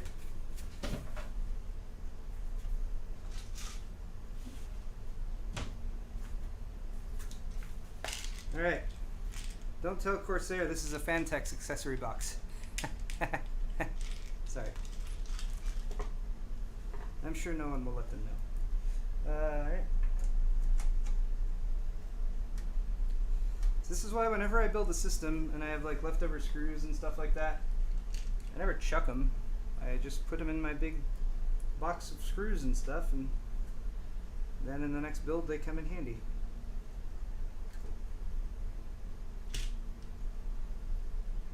Alright, so I'm just going to use 6 to get this installed up here. Just use 2 for the center part, that should be plenty. And one more.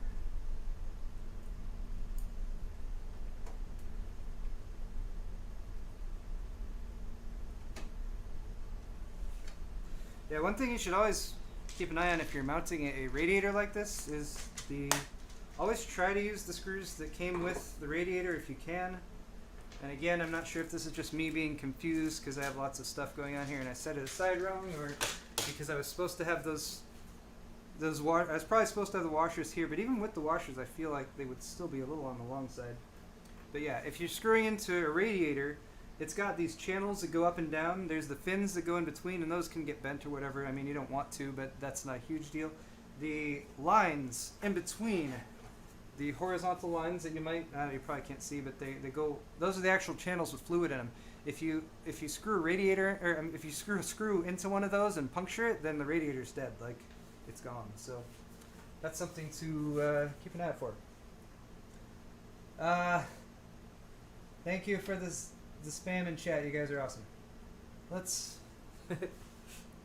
do top-down view again, and we will finally have the CPU cooler installed. Yay.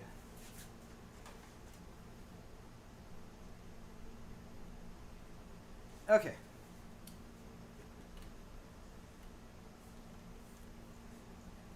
Can I do this with the Corsair logo in the right orientation? I think maybe I can. Wait, there's... Hold on. Okay, I had to double check that there was nothing else on top of that, but everything should be fine.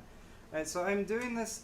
I feel like I would normally twist these cables in a different direction, but trying to be a stickler and make sure that Corsair logo is straight up. So I just do it this way.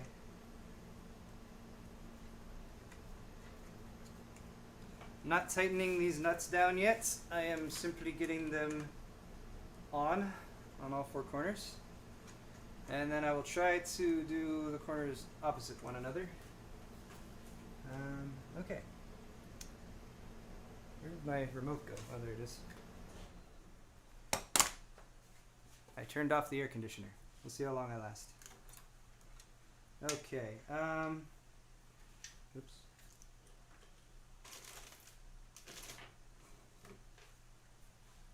Uh-oh. Help, I've lost one of these nuts. I misplaced a nut. The nut placed. What did I do with it? Did it roll off the table? Is it in my pocket? Is it installed and I didn't notice? Oh man.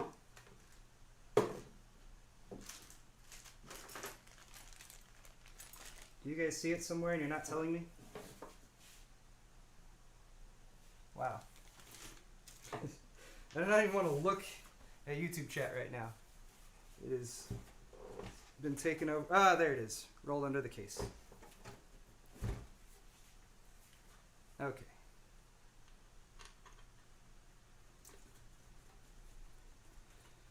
Alright, now we'll go standard CPU cooler installation, which is opposite corners.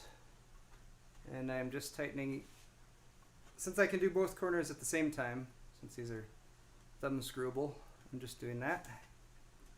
A few turns on each side, and we want to get this down nice and snug to provide plenty of pressure between the copper plates on the CPU cooler and the CPU heat spreader itself.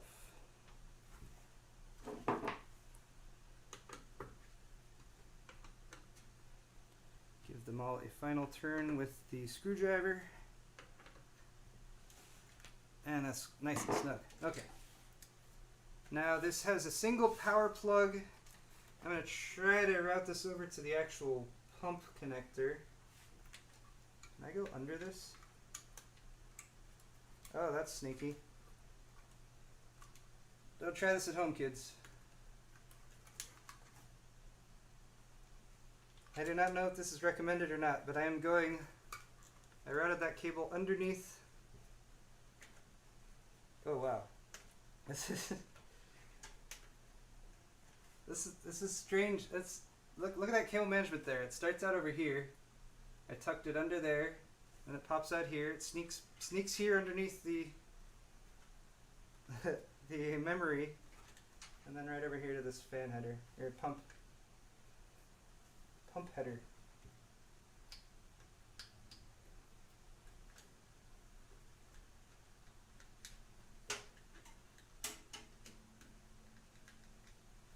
Well, that last loop of it, yeah. Sorry, I'm nowhere near the mic either.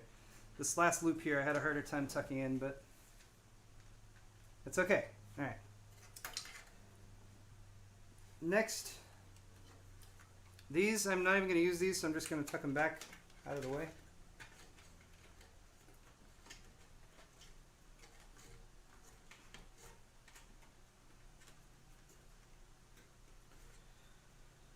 And that should do. Okay. Now, I think we are ready for graphics cards.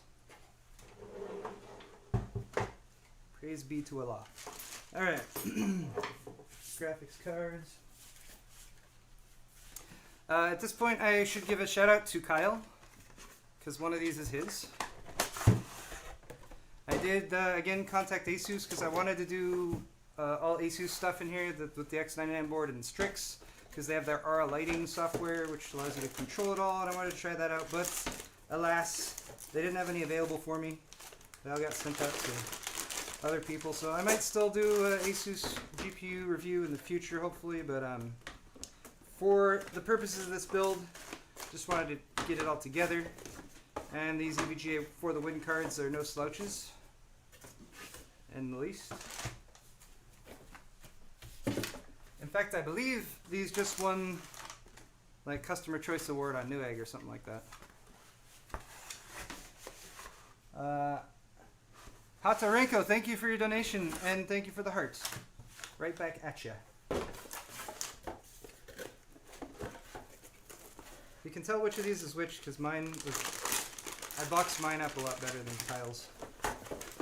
Kyle's a little haphazard.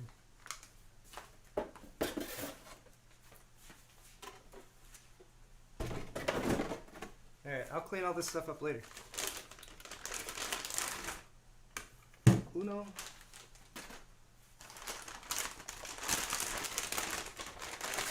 Dos.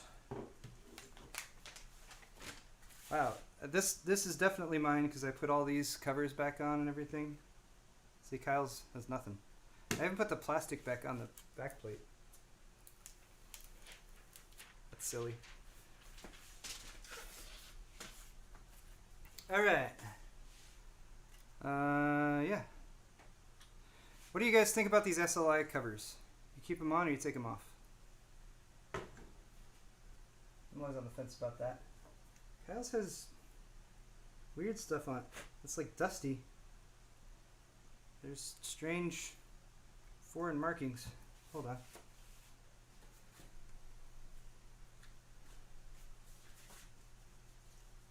There we go, nice and shiny.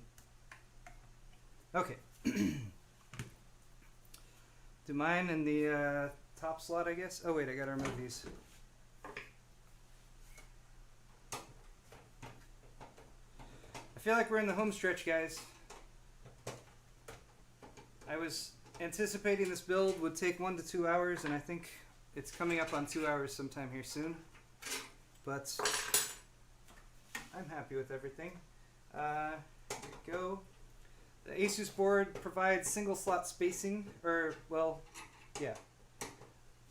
I don't think there's a standardized way of talking about that, the spacing. So yeah, there's one slot of space in between each of these 2-slot graphics cards. So you actually have the first slot, second, third slot, and then fourth slot is where the next GPU goes in. I prefer that, especially with these style cards with the fans on them. You want to have plenty of airflow to those if you can.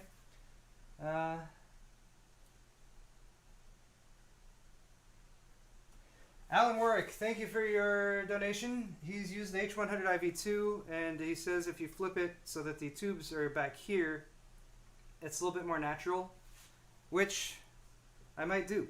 I'm going to leave it as is for now, just because it is functional and everything's installed, and I don't think I'm going to have any conflicts as far as the tubing and everything goes. We'll see how that looks, and maybe I'll get some feedback from people and see if it's really bothering that much. I don't think it looks too bad as far as the tubing goes right now, but yeah. 1 slot space. Okay, let's do top-down view here for the installation of the graphics cards. Not that you can see it or anything.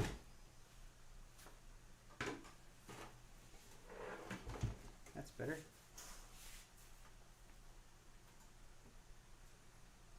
Alright, we'll do Kyle's on the bottom. That's how he prefers it.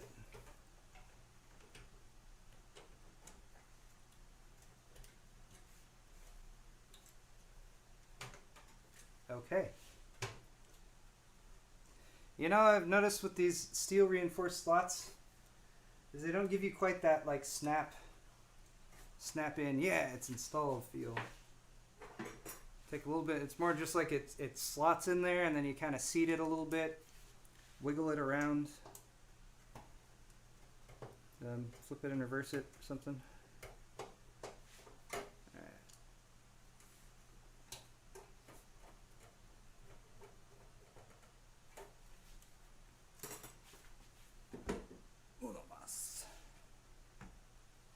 Oh, plastic. Oh, wow, I didn't even think about this. Oh, praise the Lord. Wow, that would have kind of sucked. Did not consider, but fortunately it's not a problem. So I have a high bandwidth SLI bridge for this because if you're using the new GPUs, the new 10 series GPUs from NVIDIA, they want you to use high bandwidth, the high bandwidth bridge for SLI. And yeah, I have one. It's a gigabyte bridge. And I realized that it might not be the right spacing, but it is. Just like that. Okay. It will not blend in with the system at all. But it's the only high bandwidth SLI bridge I have right now, and I'll worry about it later. Maybe I'll... Oh, oops. Magnetic screwdriver. You want one. Maybe I'll hit up Jacob or EVGA and see if they can give me a high bandwidth SLI bridge that would match a little bit better with these EVGA cards. Or, you know, Asus has one too. Or just get the one straight from NVIDIA. Okay. Ta-da. Alright, let's do that bridge since I was thinking about it. HB SLI bridge. Now we just need power. Power to the GPUs. System's getting heavier.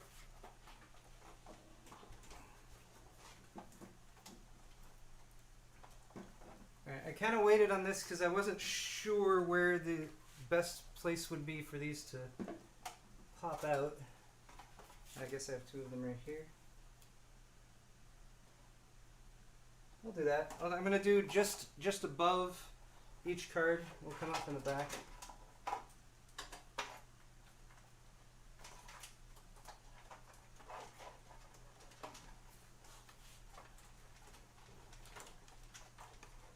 And oh man, those extra plugs. Those are going to bother me.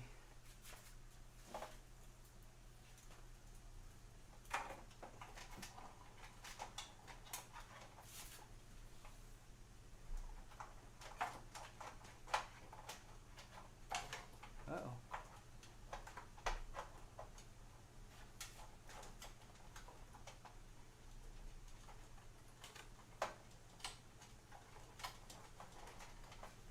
Sweet.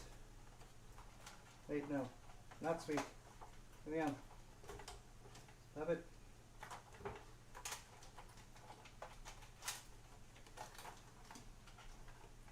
Okay. It got caught on the fan cable and it was pulling the fan cable out.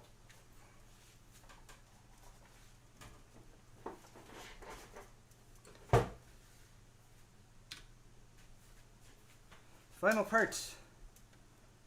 I think this might work. So I'll come around with each one like this to connect, and then I'm just going to take that extra daisy chain from each one. If I was doing this permanent and I didn't care about voided warranties, I have been known to just snip these off before. Snip them right down at the base, make sure there's no wire loose or anything hanging around that could short on anything, and that has worked for me. But since I'm not interested in voiding warranties right now, I will just go this route. Hey, go in there. There's two.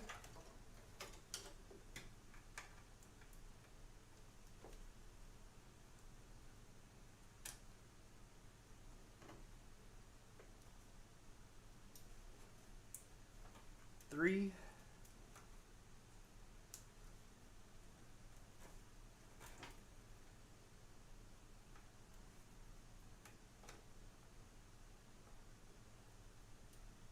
Oh, so close.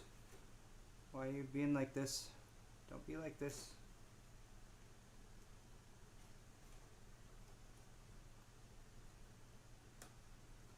And four. Yay. Alright.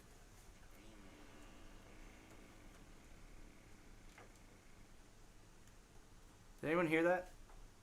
That was Hero. He just farted. Hero just farted. Pretty. He doesn't. He's not like a dog that farts all the time, but when he farts, man, that was. It sounded like a human fart. Anyway.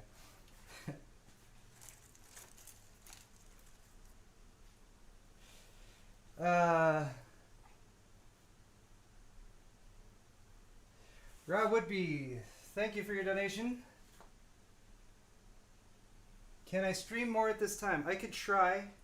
Morning is a good time for me to record usually, especially during the summer because it gets so hot here. But yeah, I'll definitely consider doing this more often so you guys can watch from the UK. What would I recommend? A Case 70 from Corsair or a Master Keys Pro from Cooler Master? That is a difficult decision. I have the Master Keys Pro. I use that over there. I do have a K70, although I haven't really. It's actually a K70 that you can't buy because it's the one that came out with. Well, maybe you can now. I don't know. You remember the Corsair, the tramp stamp logo they were going with for a while, that they cut off. Hold on.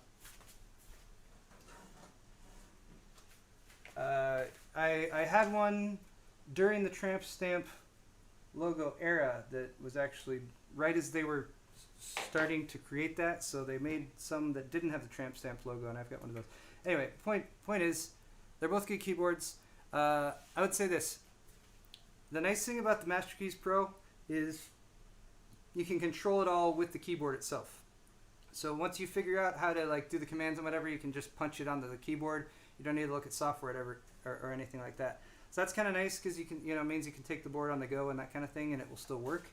However, It's not quite as feature rich as far as being able to do lots of RGB stuff like the K70 is. So I would say base it on that. I mean, if you're not particularly picky about the aesthetics of either one, then base it on what you want to do with it. If you think the convenience of being able to program stuff into the keyboard itself, even colors and stuff like that, it's pretty feature rich what you can do with it just without software. Then go for the Master Keys Pro.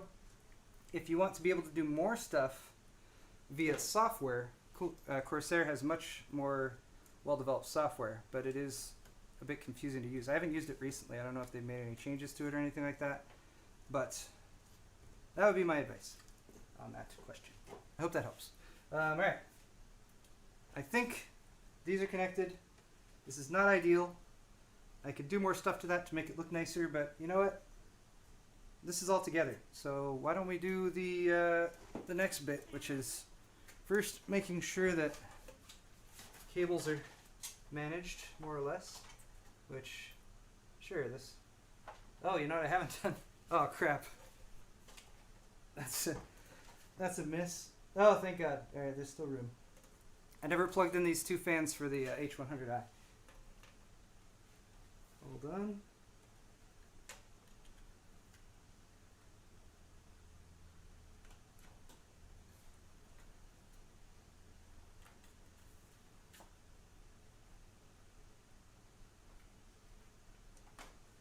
All right, fans are plugged in. So that would be a big pain in the ass if this case wasn't as big as it is. The case is tall enough that even with the fans and radiator installed, I'm still able to access the top row of the motherboard, so that's kind of nice. Sometimes they're more condensed, and this blocks that completely, and I would have had to pull that off in order to, or at least pull it out of there in order to reinstall that. Let's put this thing back together, though. Front goes on first. If I'm not mistaken. That's not the front, that's the top.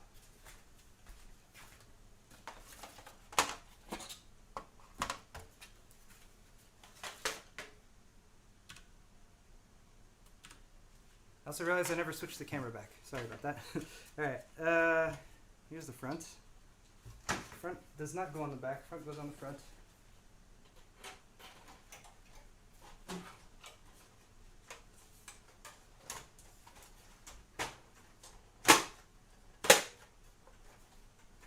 There we go. Now the top. Ta-da.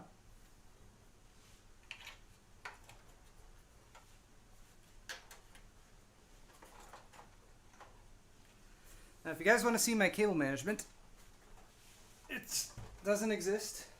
It's just a myth. I'm literally leaving all this stuff just as is because there's nothing back here that's a concern for me as far as getting hot. Power supply has its own airflow, so I'm just going to wedge it in there.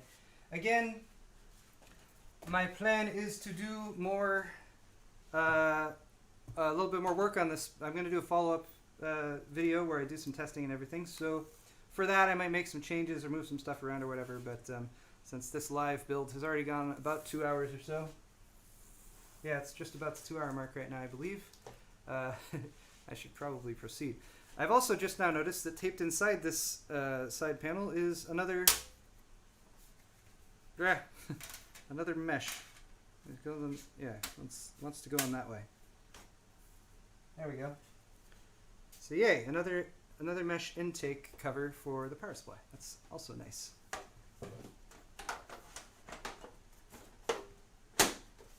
And yeah, I was right.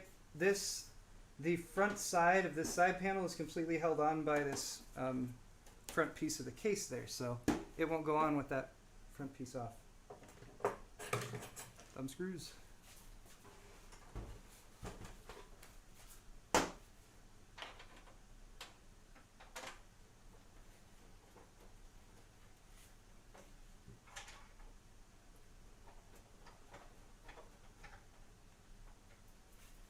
Okay. Okay, now stuff is bothering me.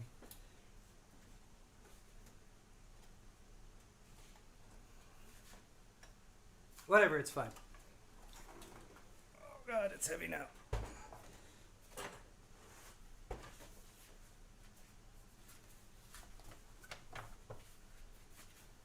Alright guys, so there's the build. Ta-da! What do you think? I think these orange accents on the Gigabyte SLI bridge are kind of bothering me. And I think I want to plug it in and make sure it works.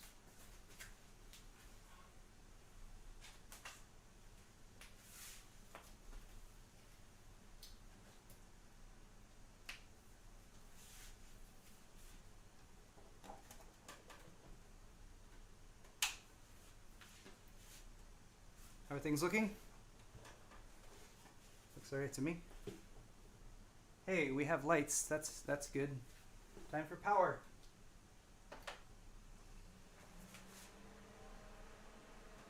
Yay! It's glorious. Alright, I'm gonna go behind the camera and zoom in on it and stuff.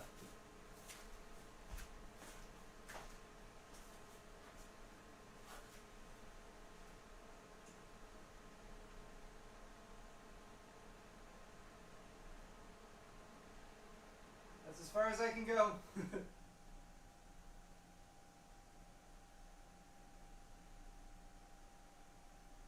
Yay.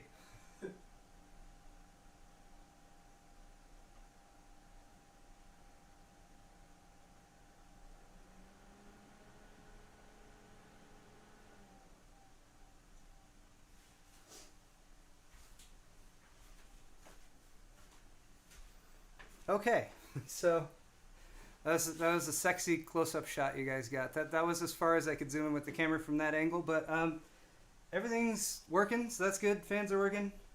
Got the LEDs in the front, LEDs in the back. Wait, it's got kind of a white and blue thing going on right now. Yeah, not bad at all. Anyway, guys, I am going to cut off this live stream. Again, more content coming on this build. I'm going to do some work with it, do some testing, some benchmarking, do a follow-up video just like I did with my $1,200 build that I built last month. I've got 2 more builds coming up this month as well. I did the monthly builds just a couple days ago that I always do at the beginning of every month, and for those, I'm not going to be building the $15,000 build. I'm sorry. That's just a little bit too much for me to gather together, but I do plan to build the $500 builds, so that should be fun. And then my wife's build, I'm finally going to be rebuilding that actually probably later this next week. So stay tuned for all that. Thanks you guys so much for watching. Thanks to everyone who hung out in chat. Wait, I have one last green message. Brendan's, thank you for your message, and he says the radiator orientation is just fine.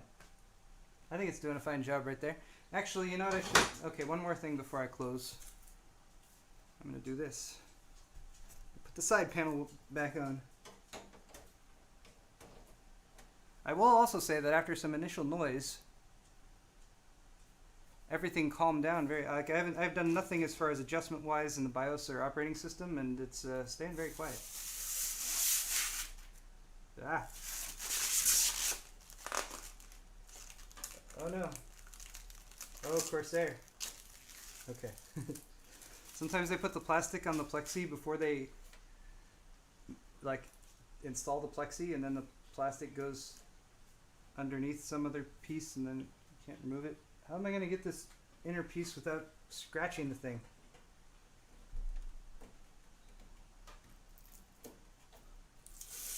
Aha.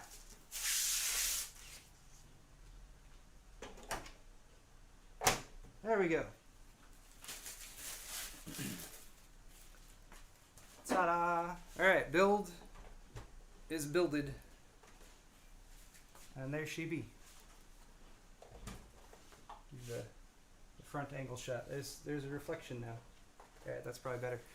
Okay, now I can wrap things up. Guys, thank you so much for watching this video. Thanks to you guys again who have been watching live. Sorry chat was a bit chaotic, but thanks for sticking with it. Leave me comments down in the comment section. Of course, let me know what you think of this build. Links to all the parts I used are in the description. More stuff coming soon like I already talked about. If you made it all the way to the end of this video, you get extra bonus points as well. Thanks for watching, guys. See you later. Oh wait, I got another $5 donation. Ryan Baker, thank you. Thank you for your donation. Trying to keep me from leaving. Alright, so Would a 240 millimeter radiator be okay for 2 Fury X's? I would say yes, because one Fury X uses one 120 millimeter radiator and it seems to do fine. More radiators might give you lower temps, but you're probably fine with a 240. And is it possible to replace the EK Predator tubing with hard tubing? I think it is, but don't quote me on that. It all depends if on the EK Predator has G1 quarter or standard fittings on the radiator and pump unit or whatever itself. You need to double check that, or the block. If you can remove those and replace those fittings with hardline fittings, then yes. And I would think that EK would probably do that. But yes. Anyway, thanks for watching, guys. Bye, everyone. Where do I click? Oh, no, over here.